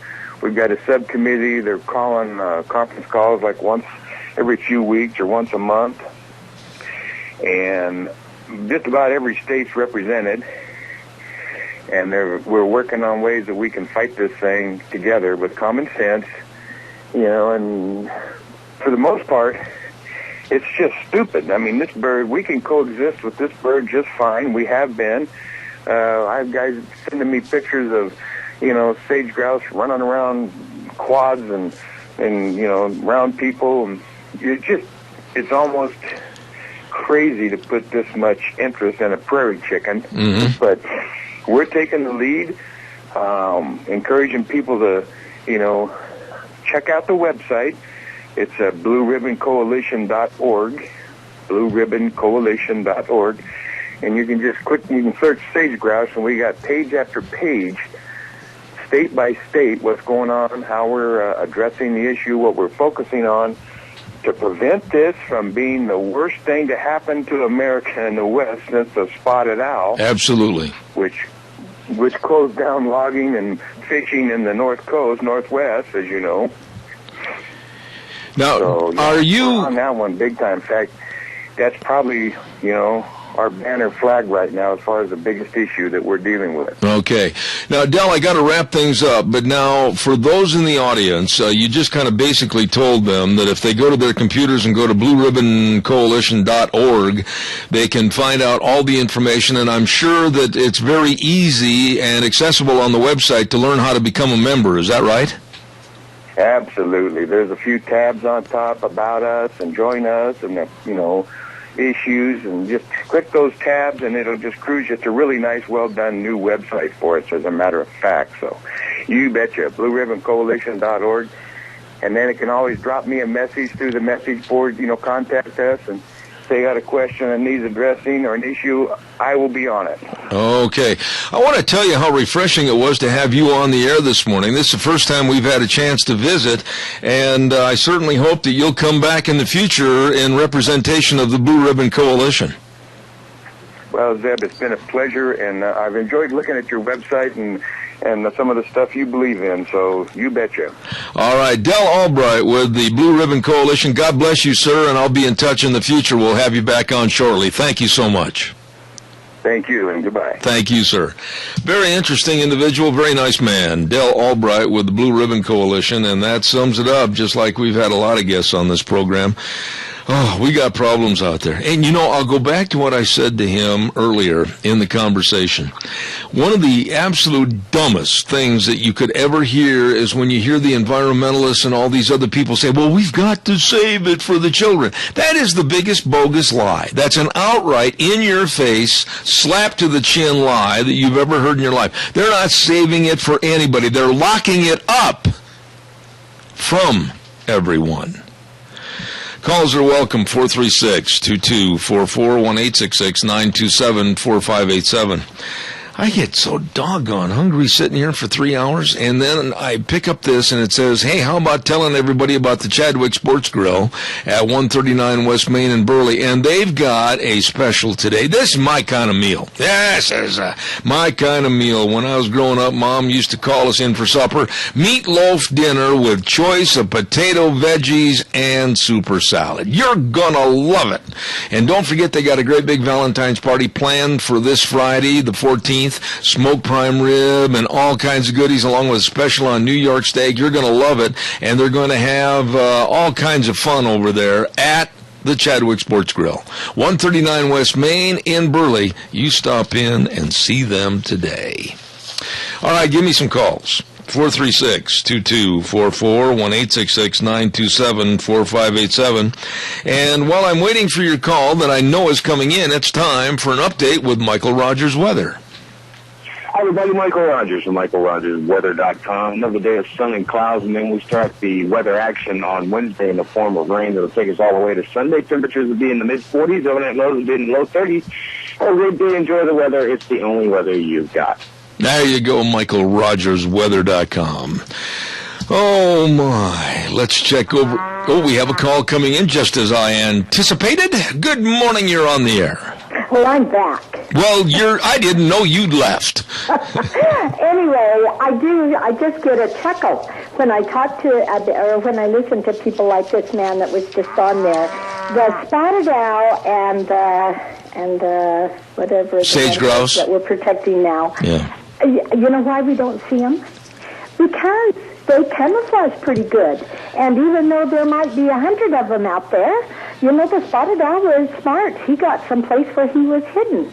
And they use this, you will never see them because they're being killed. No, they're smart. They know how to stay out of our way. Yeah, but Chris, and caller number 2, stay on the air just a minute. I want to mention this to Chris and respond to this.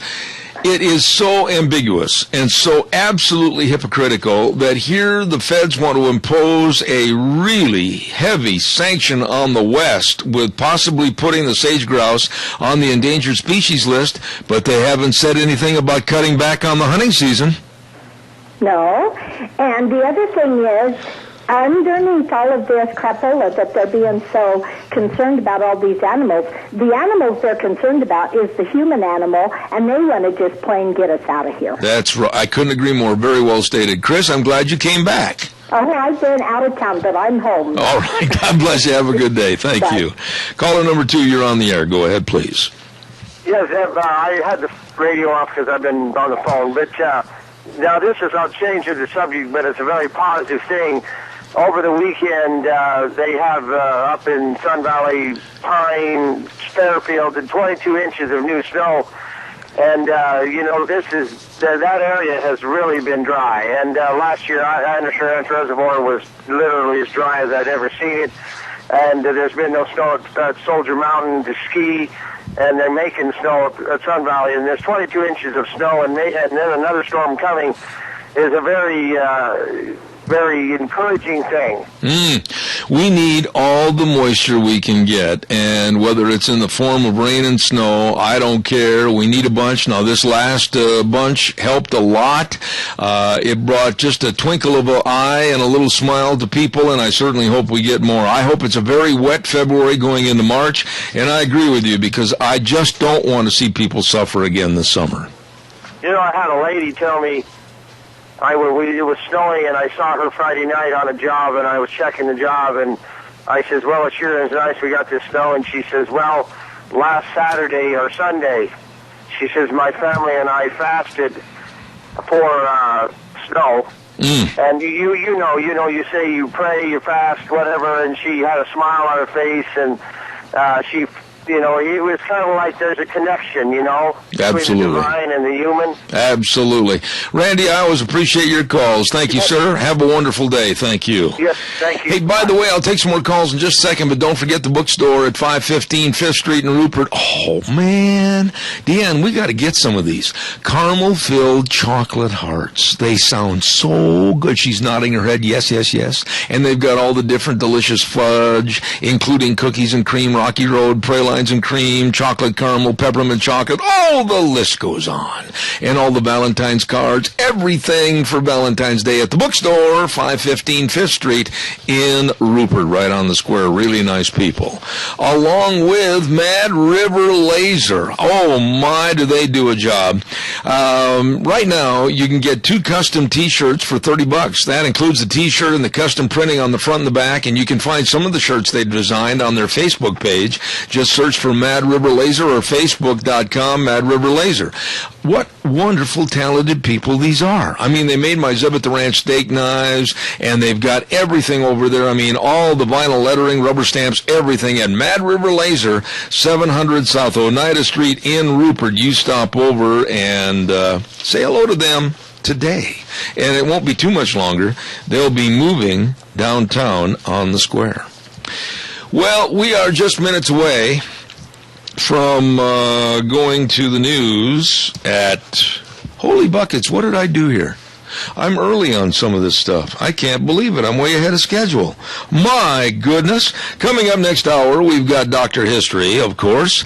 And then at 10:30, a lady with the Concerned Veterans for America, Jane Horton. Don't miss that. It's going to be very interesting. I'll see you back in 6. Oh, good morning. Welcome back. Hour number 3, Zeb at the Ranch, and howdy do on a kind of a cloudy day outside. I heard Michael say earlier, expecting rain for the rest of the week. Welcome back. I'm Zeb at Zeb at the Ranch with our major sponsor, your Magic Valley Les Schwab Tire Centers, all 7 locations serving you, along with some of our great advertisers, Lee's Furniture, Floors, and More at 459 Overland in Burley with I Love My Pillow, you know, the memory foam pillows, and of course our friends at Western Weight Services, always at your disposal. Get on the route service today. Call them at 734-6969. We are going to have one of my favorite segments on this program in just a moment, but I want to remind you, on Thursdays, we have a segment called School Days in Cassia County, and it's brought to you by 2 great businesses. First of all, A Child's World, 1308 Overland Avenue in Burley. And don't forget the big news at A Child's World is come on into the 11th birthday sale celebration. It's going to be from February 17th through the 22nd next week at A Child's World, downtown Burley. And there's going to be daily drawings for gift certificates and stays at the Burley Marriott. And by the way, the Burley Marriott nominated as one of the best in the United States. Pop a balloon for a discount, and spring items are arriving daily at A Child's World in Burley. Also, our thanks go out to the Ambulatory Surgery Center, 1344 Highland Avenue in Burley, 677-8888. Do not forget, ask your doctor to perform your outpatient surgery right there. Colonoscopies, arthroscopes, cataract surgeries, the list goes on at a very caring place. The Ambulatory Surgery Center, 1344 Highland Avenue in Burley, 677-8888. Both of those businesses bringing you School Days in Cassia County on Thursdays. Oh my, who are you, little man with gray hair and a quill pen in your hand and sitting on an old wooden stool with a great big heavy volume that says Dr. History?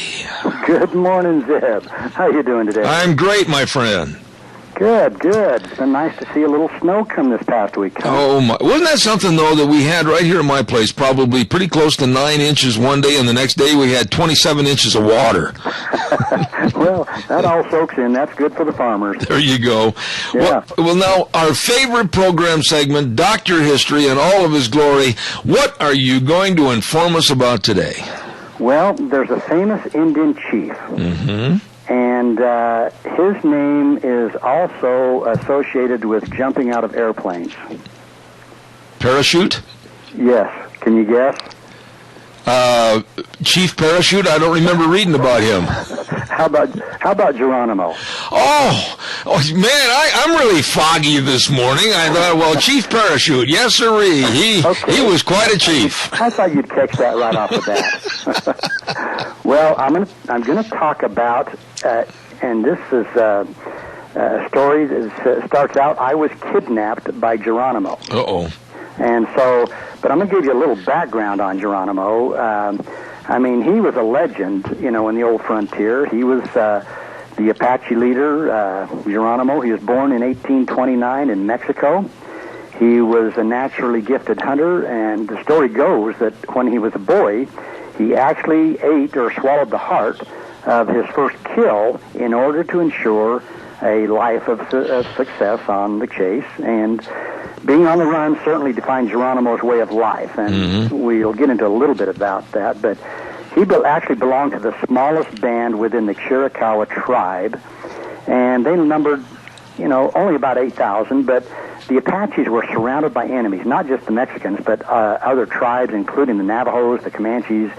And so as he grew up, and their tribe raiding their neighbors was just a part of the Apache life. That's just what they did to maintain their way of life. So, but But in response, the Mexican government actually put a bounty on Apache Indians, offering as much as $25 for even a child's scalp, which, seems a little gruesome. But it seems more than gruesome, but I got a question for you, oh omnipotent one that knows all. How did they tell who was who back in the old days? As far as scalps? No, as far as Navajo or Apache or what? Well, they were very adept at being able to tell, even by the arrows and the dress and a lot of the things like that, as to which tribe they came from. I see. And I really can't tell you what those things were, but they could pretty well tell, for example, like Jeremiah Johnson, or John Johnson. He knew that it was a Crow hunting party that had killed his wife. I see. So, but anyway, at the age of 17, Geronimo had already led successful raiding operations. Now, about this time, Geronimo fell in love with a woman. Her name was Alope, and they married, and they had 3 children. And then tragedy struck. While he was out on a trading trip, some Mexican soldiers attacked his camp, and anyway, the word came back to these Apache men. They quietly came back that night, and Geronimo returned home, where he found his wife, his mother, and 3 children all dead. And this is kind of what kicked him off into, it really obviously affected him pretty bad. But absolutely. Now, I'm going to tell this story in first person because that's the way it is written and written down by the guy that this happened to. So I'm going to be saying this in the first person, all right? Okay. Okay, this young boy, he says, I was herding my father's calves in Mexico, and I was snatched from the prairie grass and thrust in front of Geronimo on his spotted pony. He said, it all happened so fast that summer day in 1869 that I did not have time to heed the warning that my mother had given to me. She said, run like the wind when and if you hear a coyote. Do not stop for calves or anything else, just run for home. Now, he says, I knew that Geronimo could imitate a coyote so well that even a coyote wouldn't know the difference. But this time he fooled me, and when I heard the cawing of the crows, I was not prepared for Geronimo, who had been raiding into Mexico ever since the Mexicans had, again, killed his wife and children. So here he says, I was a boy of 9 years of age. I was a small Indian boy, paying for something that the Mexicans did before I was even born. So it said it was dark without a moon when we rested and ate food that my captor provided, tortillas and frijoles from a tall tin can. I was tired, and I was worried about what my mother would be thinking or doing. My father would be more worried about the 10 calves that would be missing. So obviously his dad wasn't too concerned about the boy. He said there was a breeze, and Geronimo wrapped a red blanket around me. He said I slept, but I was wakened very early and told to hurry as the sun would be hot before long. He says I choked down another cold tortilla and was helped upon Geronimo's pony again. Well, when daylight came, I was out of my small world into strange country, and I was in the area that is now the state of Arizona. So the sun, and obviously you know what kind of weather there is there. He said the sun was hot. We rested many times. We had plenty of water, plenty of food. He said, I saw the big chief staring at me continuously. Now, if you're a 9-year-old boy and you hear about Geronimo and he's staring at you, that could make you a little uneasy. Well, now let me interrupt. Okay. I'm 66, and if I saw Geronimo staring at me, it would make me very uneasy. Well, given his reputation, but I think we're going to see a different side of Geronimo right here. Oh, okay. So, now, Geronimo went to the boy, and he said, he says, it's difficult to tell the difference among the people of Mexico, he said. There are the Mayas, the Opatayas, and the mixed ones, those with the Spanish in their veins, which, he says, which one are you? And he says, I guess that all Indians know their tribe, and I told him that I was Opatay. And I hoped that it was his day to like that particular tribe. And then the great Geronimo did a funny little dance that night, as he had promised me he would, if the moon would shine. Well, there was a campfire, and I listened to the braves tell stories before everybody fell asleep. And he said, I saw many head of cows, calves, and ponies being driven ahead of us, and I tried to make out those of my father, but I couldn't. So again, this was a raiding party. Well, Geronimo shook me gently the next morning, and I knew that we were entering his camp. It was dark. He knew that he was wanted by the soldiers of the United States for his numerous raids. He had been in and out of prison for years, but he was not afraid. This first night, he said, I slept beside him on the red blanket. I heard him say a prayer to the high power. I knew then that he was not bad. He took my hand and told me to not be afraid. This made me feel better, and I slept after saying a prayer myself. Mm-hmm. Again, keep in mind, this is just a 9-year-old boy. Yeah. So 1 month or so after I had been taken, I was called to the chief, and he began by calling me El Cativo, and I wondered what he wanted with me. Cativo, he said, do you know what embers are? I answered him once, yes, Chief, I know what they are. Do you know that in order to be brave and courageous that you must be tried by fire? Uh-oh. Okay, so I think you know what's coming. Yep, somebody's going to have a... I was fearful. Uh-huh. And Geronimo said, now you are full of fear, he said, but anger will replace fear after the trial by fire. He says, I did not grasp what he meant as he kept talking to me. When he left me, he patted my arm, and I knew that he liked me. Well, in about 3 days more, after the talk of the embers, I was called to him, and he said, I hate to hurt you, Cativo. He began, but what is about to happen will make a brave man of you. And he tried to smile. Mm-hmm. Well, he said, I was joined by about 10 other boys, and now I was about to be tried by fire. I was sick, and I wanted to run anywhere.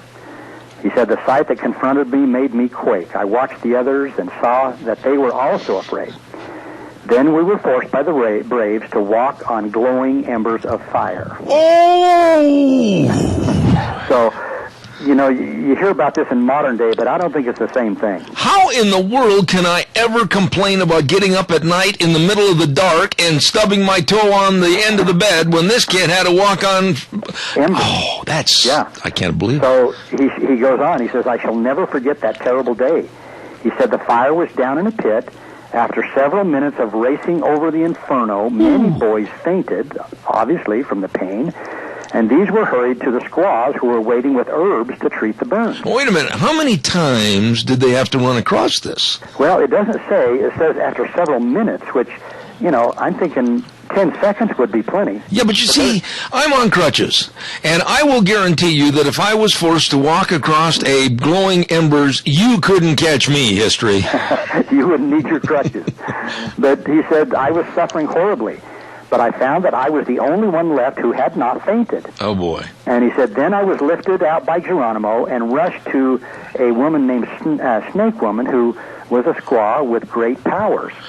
And Geronimo told her, he said, ease his pain at once. And by some strange miracle, she did. He says, my feet were dipped in a pottery bowl full of cool liquid, and all pain stopped instantly. Yeah, but wait a minute. The kid probably couldn't walk for 7 months. Well, it says, I was never to learn the contents of the dish of the Snake Woman. He said, although I had scars, he said, I suffered little from the burns. Holy cow. So, you know, and I'm guessing they probably had aloe vera, and that's just my own guess when they talk about herbs to treat burns. What do they do, drive up to Idaho Falls and buy some? Well, you know, down there in Arizona, aloe vera just grows wild. Holy smokerolies. So I'm betting that they had a liquid with probably cold water, aloe vera. I'm just guessing. So. Well, I mean, you take the whole story. I mean, like, you go to Snake Woman and she'll treat you. And Snake Woman, treat me after I've had my feet burned? This whole story is leaving me cold. Well, and I'm assuming also that Geronimo knew the Snake Woman was the best at treating burns. Uh-huh. And obviously that's why he took him to her. So anyway, after that, he said we were forever hearing talk in Geronimo's camp about the soldiers of the United States. Geronimo warned us several times. He says, I shall be taken away for good one of these days, but between now and then I shall continue to raid, and raid again. Well, the young boy, he says, I lived as any Apache lived. I was one of them because I had been through the blood brother rite. That's what they called that. Mm-hmm. So in 1880, when I was 20 years old, I was with Geronimo when he was taken prisoner. Well, he says it wasn't long until he was back with us, but again, one of the most wanted of all Indians, and this went on, and he said, I saw him come with wounds that would have killed a lesser man. Well, he was captured several times, but always managed to make his escape. Now, by this time, he says, I was 25 years of age. I found myself in love with an Apache maiden named Katia.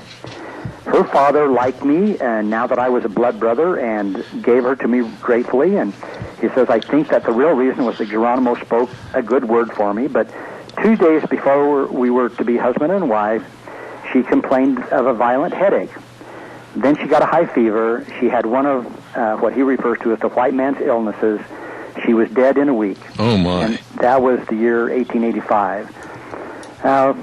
He says, I was brokenhearted, and Geronimo comforted me, and, of course, he could relate. He says, I, too, lost my wife and my kids, and he said, all men suffer in one way or another. Well, he says, I went with Geronimo on his last big raid into Mexico. And at this point, he says, I was full of anger at white men and their fevers and their diseases that we had never heard of before. And he says, I was full of anger at the Mexicans because they had killed the family of Geronimo. So he says, I went with him and helped to avenge my chief. This raid was the last big raid into that country. Now, by this time, everybody was looking for Geronimo, but he was really not captured until 1886 when, finding himself surrounded, he surrendered to General Miles. Well, by this time, Geronimo was sent to a fort in Oklahoma called Fort Sill, and he states that he was a model prisoner, but and I could go on about Geronimo, but I'm going to finish about the young boy now. Okay. He says, something held me to these Apaches. I loved them. They were a good people. I guessed that I would always be among them. I was a member of the Chiricahuas and would always be. But he said, time seemed to go rapidly. I thought of my mother and my father, who hadn't seen them since he was 9 years old. Well, in 1909, when I heard of Geronimo was dead, he said, and Geronimo was 80 years old when he died. Even though he hadn't been on the reservation, his presence was always felt. Well, he says, my whole outlook changed. I would return to Sonora, back to the little village where he had come from. He says, I said goodbye to all my brothers, and this was in 1910. I carried with me my scalping knife, Katia's beads, and 3 Indian blankets. Well, he rode into Sonora, and he said, I was tired and worn. He said the village looked exactly like it was when he had left it when he was kidnapped when he was 9 years old. He got off his horse drank some water, and he asked an old man, he said, about his parents. Well, the guy said, well, they're over there in that same Hogan where you grew up till you were 9.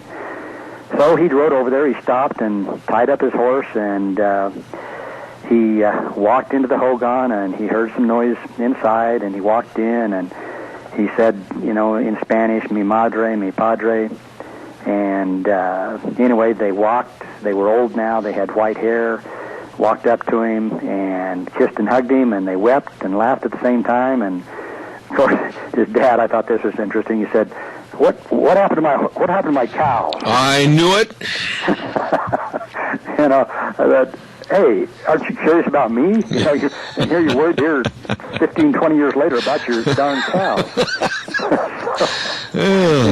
Thought that was funny. But anyway, he became the captain of he says, the captain de policia, which I'm assuming means, of this little village, which sure. I'm assuming means the police chief of that little village. Yeah. So, but he said later, when he'd be around people and they'd talk about Geronimo's last big raid in Mexico, he said he never said anything, but no one ever knew that he was part of that last big raid into Mexico. Now, how much of this, when you relate this story, do you think has been preserved by truth or enhanced by fiction?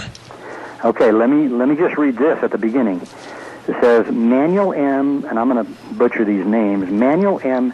Cajias, as the grandnephew of the subject of this story, lived near him for many years and knew him well. His uncle, Octaviano Cajias, asked Manuel to write down the story. He did, and it is related here as nearly as possible as Octaviano told it. Oh, my. Now, so to me, this is as good as it gets as far as accuracy in what really happened. Now, Geronimo, when you see pictures of Geronimo, and I've got many of them in my office, as a matter of fact, he was not a very good-looking dude to the point where you even think a smile crossed his face. He looked just absolutely rugged, haggard, and mean. Oh, yeah, he did. And you know, and he had a rough life. I mean, you know, I mean, the United States Army was after him, the Mexican Army was after him, you know, and besides the other tribes that were also after the Apaches, you know, and it was just a life of survival. Well, let me ask you this question then. Cochise, according to history, wasn't Cochise at the same time with Geronimo, and there was a battle for power as to who really was going to lead the Chiricahuas? Okay, Cochise was Geronimo's father-in-law. Ah. Okay, and actually, you know, like I say, Geronimo's father-in-law, Cochise, he could kind of see where the future was headed, and in an act that kind of greatly disappointed his son-in-law, Geronimo, Cochise actually called a halt to this decade-long war with the Americans, and he actually agreed to the establishment of a reservation for his people on some of the Apache property. But within just a few short years, Cochise died, and the government, as typically happens, they reneged on this agreement. Right. And they moved the Chiricahua north so that settlers could move into the good land. Now, you remember the television series that depicted the story of Cochise and the reservation and the Indian agent that tried to work it out. Remember the TV series called Broken Arrow? Oh, yes. Remember, that was all about Cochise. And I remember certain excerpts of that, I don't know how close to history they were, to where Cochise and Geronimo had a lot of arguments as to how to treat the white man. And that's, you know, just what little I've read here, I think that could have definitely taken place to some degree. You know, how much do you argue with your father-in-law? Yeah, let's not go there. You know, I mean, you still got to live with the guy. He's your father-in-law. Yeah. So, you know, there may have been some disagreements, but well, it sounds to me like the personality of Geronimo, and I think a lot of times in history, regardless of whether it's an Indian story or whether it's a story about mountain men or if it's a story about bank robbers, doesn't make any difference. There was another side to their personalities, kind of like Butch Cassidy and the Sundance Kid. There's a good example. They really, when people met them, they liked them. Yeah, yeah. Well, there was a kindness about a lot of these guys. Now, some of them were downright rotten. There's no question. Yeah. But some of them were definitely had a soft heart, and especially for somebody who was down and out. You know, so you're right. Geronimo, you know, to me, he was a good guy. He was, in a lot of respects, he just was living the life he'd lived for years and years, from generation to generation. Wasn't he taken all the way, quickly, I'm almost out of time, but wasn't he taken all the way to Florida, or am I wrong on that? He died in according to my notes, he actually died, I think, at Fort Sill. In Oklahoma, yeah. Okay. Yeah, okay. and his health was bad, and as I recall, he was thrown off a horse and died about 6 days later, but his dying words were, "I should have fought until I was the last man alive." Yeah. He said, "I should never have surrendered."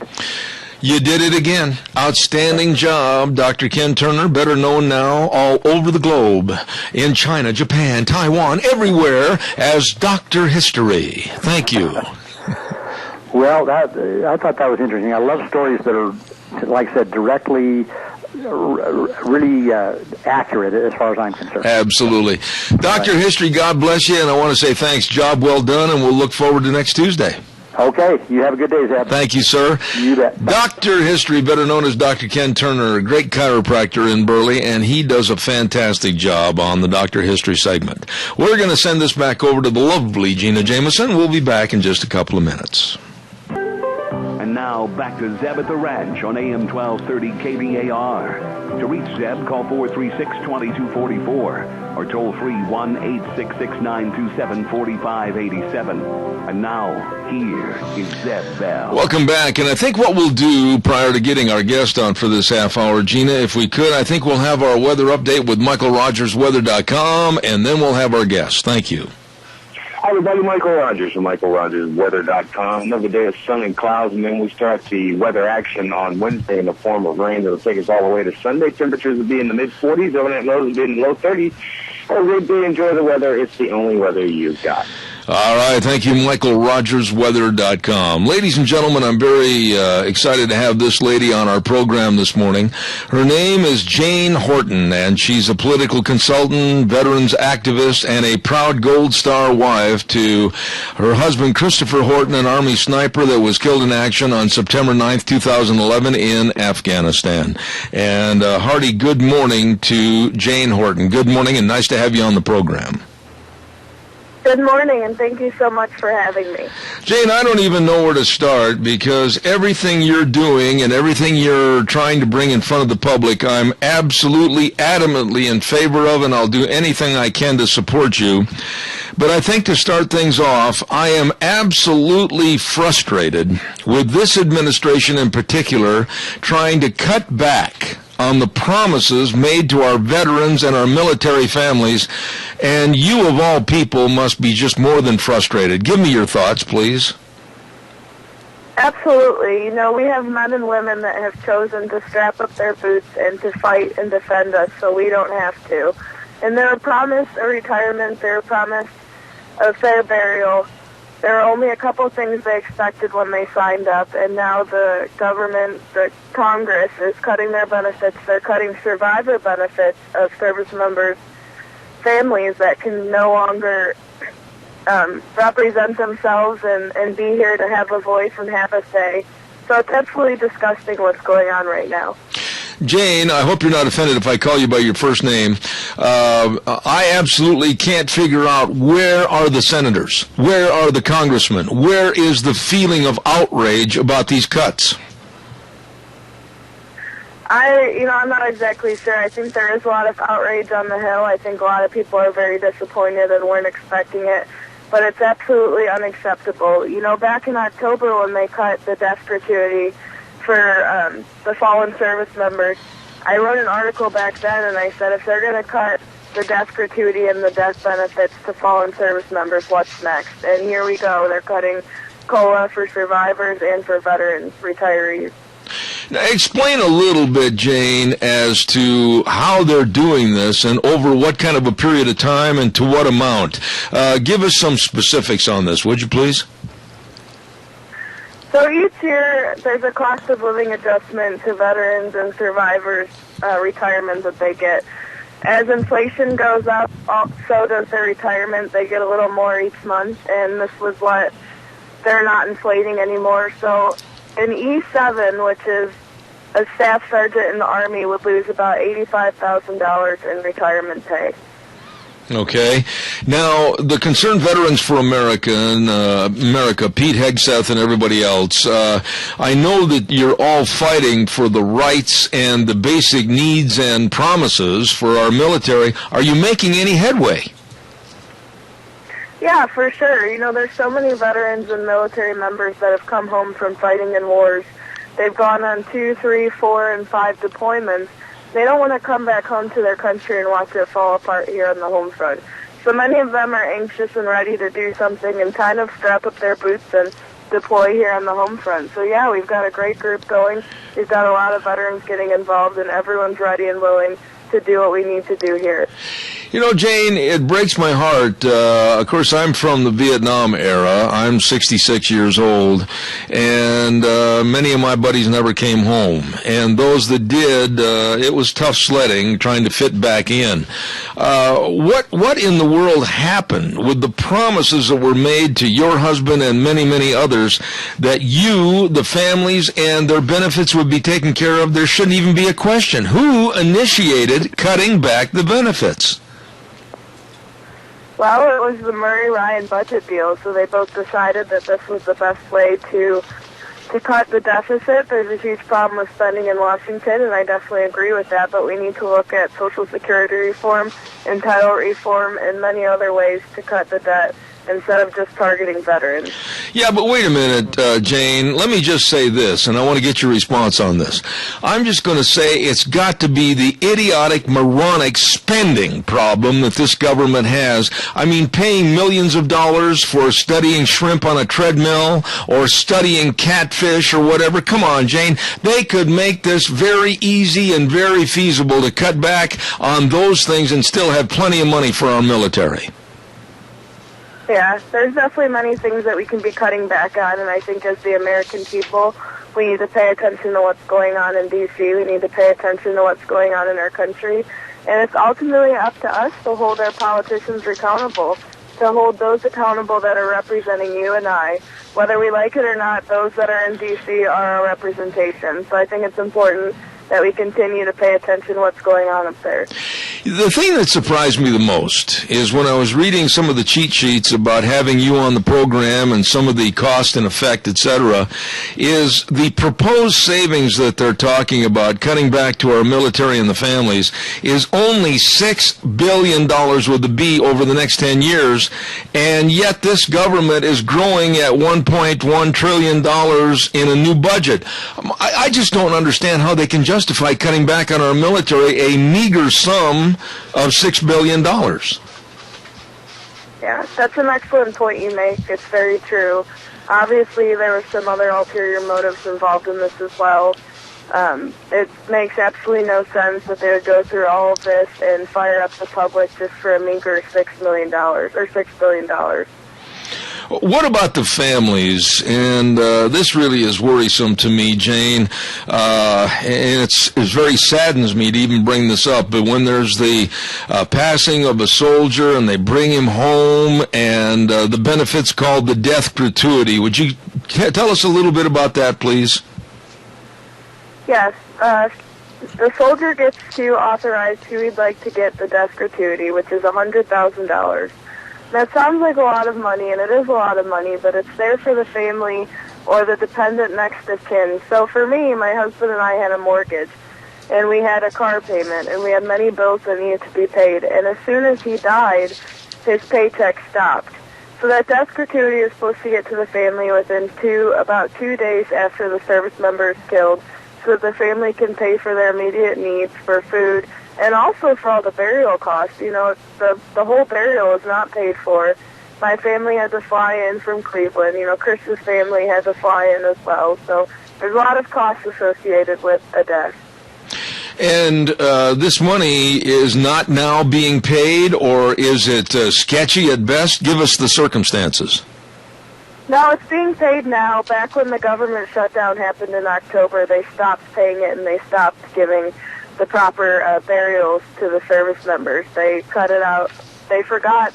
It was a big fiasco. Congress said that they authorized the Pentagon, and then the Pentagon said that Congress didn't authorize them to pay for it. So just the fact that our country even went there, and that they would even think about not paying for the funerals of those that have given their lives in service to this nation, was the most disgusting thing I've seen in my short 27 years of life. Jane, how in the world are they going out and recruiting members of the military? And these kids aren't stupid. I mean, they can read the paper and understand what's going on. How can they possibly recruit new members to the military when these kids are saying to themselves, wait a minute, they're reneging on their promises and they're not following through? Why join? That's a great point. I'm sure they're having a lot of problems recruiting right now. There's people that are still ready and willing to serve their country and to do it for the right reasons. But it's going to make people think. You know, it's going to make them think hard about whether or not they want to join, if they can just go back on their promises from what they signed up for when they signed the dotted line. You know, of the people that you've talked to, Jane, and the radio stations and the television shows that you've been on and everything, what's been the general feeling? Is it outrage like I'm feeling right now towards our government as to why they did this? There is outrage, but to be quite honest, there's such a disconnect between civilians and the military that a lot of people really don't understand and they really don't care. We've been at war for over 12 years now, and most of the American public doesn't know anything about the war. When my husband was deployed, I would get questions of if he got to come home on the weekend or if I got to go visit him. So it's very interesting to see the general feel of the public. And most people think that the military doesn't sacrifice very much. So I don't think that the general public is as outraged as you are, unfortunately. How do we, I don't even know how to phrase this question, but how do we put this back in perspective? I mean, like you said, we've been at war for these so many years over in the Middle East, which is a bottomless sucking pit that nobody can ever win. But how do we get the public to realize, appreciate, and respect what our military has done in the past and is doing right now? I think to do exactly what you're doing, to continue to tell the stories of those that have valiantly served our country, to tell the stories of people like my husband who could have done anything he wanted to do but chose to serve his country and use his God-given talents to make sure we're safe here on the home front. So people understand exactly what goes into a military lifestyle, into service, and what military families go through every day. I think once we start spreading the word and letting people know exactly how much they sacrifice and what they're really doing, I think they'll start to understand. Let me ask you this. Does Concerned Veterans for America, Pete, the rest of the outfit, do they have a committee to where they're going to be approaching senators and congressmen and not taking their hat off, not being nice, but sitting down at the table and saying, now listen, these are the promises that were made to our military and you will honor them? Are these people being right up in the face of politicians that are trying to make these cuts? Yes, Concerned Veterans for America definitely stands up for veterans all around the country, but they also stand up for the country that veterans and so many people have fought and died for. Yes, these cuts are absolutely atrocious, but also we have to look at the bigger picture as well and look at our the fiscal health of our nation right now, and we need to be willing to take cuts, not necessarily for veterans, but we need to look at fiscal reforms for entitlements and all other kinds of programs so that our country can get back on its feet and stop spending its way into debt. What would you say to our military and our government as far as the way things are being run right now today? Would you want to bring everybody home and perhaps have our military guard our borders and make our nation more secure? What are your thoughts about the way the military is being treated and, quite frankly, being managed? I think the rules of engagement under this administration have been extremely hard for soldiers to work under. I think a lot of them have had a really hard time over in the Middle East fighting these wars. I think that we need to keep our commitment in Afghanistan, and I think we need to finish the job. I'm really disheartened that we're going to leave at the end of the year, and I hope that we have a clear plan. As you see with Iraq, Fallujah and Ramadi just got taken over in January. We didn't leave any residual force there. We didn't have a plan to make sure that everything that we worked so hard for didn't just fall apart. So I think that, we need to finish what we started, and then I think once we finish the job, yes, we should come home and we should secure our own borders. Jane, now I don't mean to beleaguer this fact, and I certainly don't want to raise any feelings of ill will with anyone out in the audience, but I honestly feel that in some respects, the way that we have just packed our suitcase and left, it's a slap in the face to our military men that have given it all. Would you agree? Yeah, it's definitely a slap in the face. It's really hard for, especially the families of the fallen, to understand and to deal with, because for us, we don't ever want to think that our loved one died for nothing. Absolutely. But when we see the way the wars are being handled right now and how we are just packing up and leaving without finishing anything, it's extremely, extremely hard for us. We question it all the time. One other question I'd like to have in that same vein, Jane, is being that I am from a product of the Vietnam War of the 60s, I'm just going to come right out and bluntly say this country, in my opinion, doesn't get into any conflict with an attitude like John Wayne, we're going to fight to win. It just seems we're there to spend money. How would you respond to that? I don't necessarily think we're there to spend money. I think we did go in with the right reasons. I think on 9/11 we were attacked by terrorists, and we needed to go over and find out where they were being harbored, and we need to make sure that Iraq and Afghanistan knew that we weren't going to accept that. We were attacked on American soil. But I think that we need to have more of a plan in place. We need to have a strategy. We need to have an exit strategy again if we ever do decide, God forbid, to go to war in the future. Absolutely. Now, final thoughts here. What can I and others like me do more of to draw attention to this plight that's going on with cutbacks? How can I help? You can go to www.cv4a.org, which is Concerned Veterans for America website. You can sign up and get involved. You can be a civilian. You don't have to be in the military. We accept supporters or anyone that just wants to help with veterans and also people that care about this nation. So you can get involved with us. We do a lot of great work. And also pay attention to what your representatives and senators are doing and hold them accountable. Absolutely. Jane, I hope you and your family are doing well. I extend the very best to you, and I want to say thank you for taking the time to come on our program. Jane Horton, political consultant and veterans activist and proud Gold Star wife. And thank you so much for coming on my program. And please know if there's any subject matter that we need to put out in the future, just let me know and come back on my program. Thank you, sir. I will definitely do that. All right. God's blessings to you. Thank you so much. You too. Very, very nicely. Heartbreaking story. Heartbreaking story, and it goes right along with what we've talked about over the last couple of weeks and months, is this country's breaking its promises. Our government is breaking its promises. The people that wear the three-piece suits and the wingtip shoes are saying, well, we did say that, but now we're not going to pay it. Here is a wife, Jane Horton, that lost her husband, Christopher Horton. He was an Army sniper in Afghanistan, and the benefits aren't there. There are cutbacks, and our Washington government is actually betraying the promise and the trust that they gave to our military. If this doesn't make you mad, and this doesn't frustrate you like it does me, I guarantee you one of the things, and tomorrow morning at 8:30, and I'm going to have to go right through this in rapid fashion. I'm not going to take outside calls. Senator Mike Crapo is going to call. And this, I'm going to ask him one of these, one of the 4 questions I have time for tomorrow is, why in the world are we breaking our promises to our military and not giving the families what is due to them? I want answers to this. Good morning, caller. You're on the air. Morning, Zeb. It shouldn't even be a question. The guy gave his life for you and me. There should be no question what happens to his wife and his family. None whatsoever.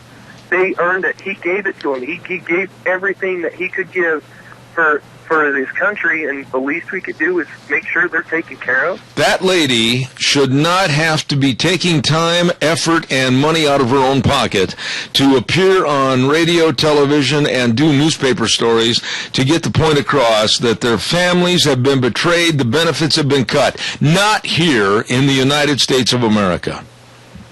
They should be just taken care of, period. End of story. No questions asked. Absolutely. I agree wholeheartedly. I'm just furious about this story, and I'm going to do all I can to stay on top of it. Thank you for your call. I appreciate it. Thank you. You know, this just really bothers me. I've been waiting to have her on for about, a week and a half now. But how can Congress and President Obama lose sight of the commitment that was made to the veterans and the military families, and also to those that they just didn't come home?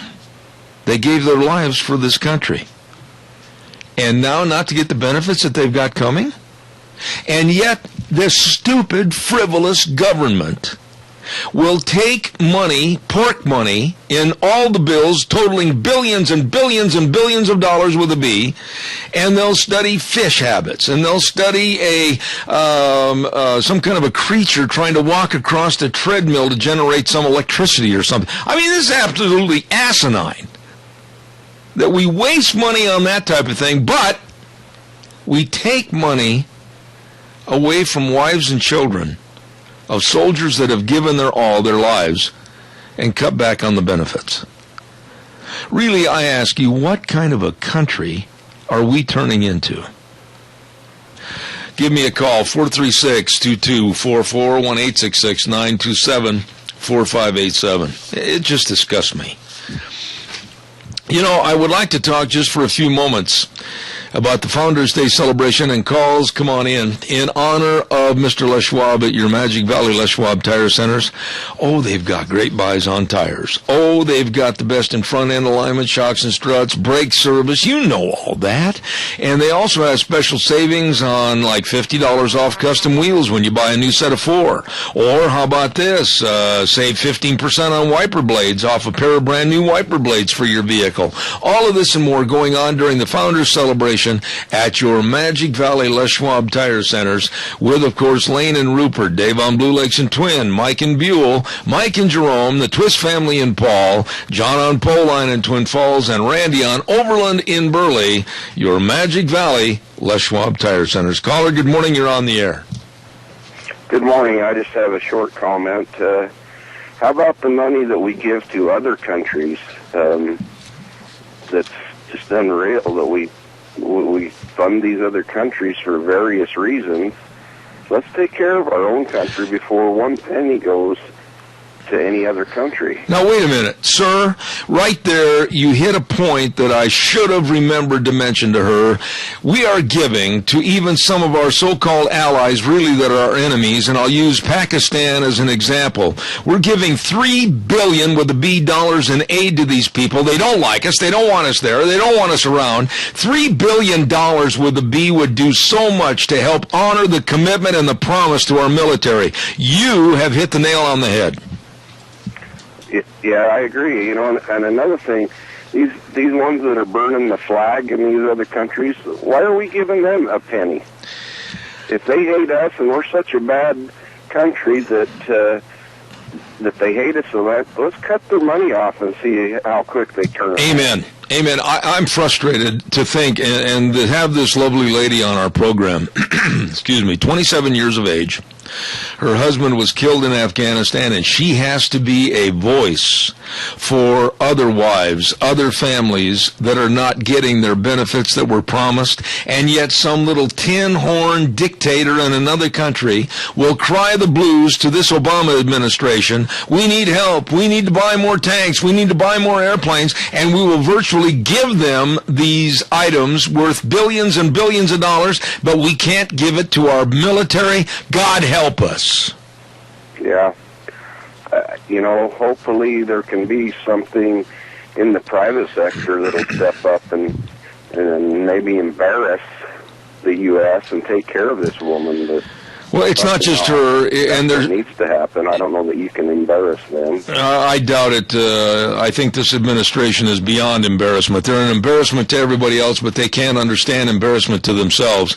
I absolutely am appalled that I have to sit here and run a segment like that on the radio when our military, whether it's our VA, whether it's our veterans trying to get medical help, whether it's medication or whether it's surgeries, are coming back from overseas and they can't get the proper help and their paperwork is delayed as much as maybe a year and a half. Sir, this is so disgusting in the richest, most blessed country in the world. I agree, and thanks for airing that and letting us know, but yeah, it's an embarrassment. Thank you for your call, sir. That's all I got. Thank you. Thank you very much. I appreciate it. Oh, I can't wait to get Mike, and Jim Rich is going to be on later this week, too. I mean, they've got to give me answers. Not lip service, answers. Why are the military benefits being cut? Why are certain things happening? Why aren't certain things happening? Why are we spending goofy billions and billions of dollars helping people that don't like us when our soldiers are laying in casts and burns and absolutely of loss of limb and we can't pay the benefits? Are you kidding me? Tomorrow on the program, let's take a look and see what we got. As I mentioned, At 8:30 tomorrow morning, Senator Mike Crapo is going to be on the hot seat. And then at 9:06, we've got Doug Johnson from Colorado. And then at 9:30, one of my favorite guests to talk about energy is going to be Ben Cole. Ben's from Texas, and he knows what is going on and what we're being lied to about. And then at 10:06, we're going to have Smiling Max. Oh, he's got a big chili feed coming up, and he wants to tell us all about it. Max Twist is going to be on the air. And then at 10:30, we've got Senator Deanne, Senator Steve Baer coming on the program. And Steve's from up in Blackfoot area, and he's going to talk about this bill that the Ag Gag bill. He's one of the sponsors of making sure that the environmentalists and the animal rights activists do not come on your property. And that'll be interesting. All of that tomorrow, plus your phone calls on Zebeth Ranch, right here at 12:30 a.m., KBAR, streaming live all over the world on ZebBell.com. Have a good one. Thanks, Gina. See you tomorrow morning at 8:06. The way things were, the way things ought to be.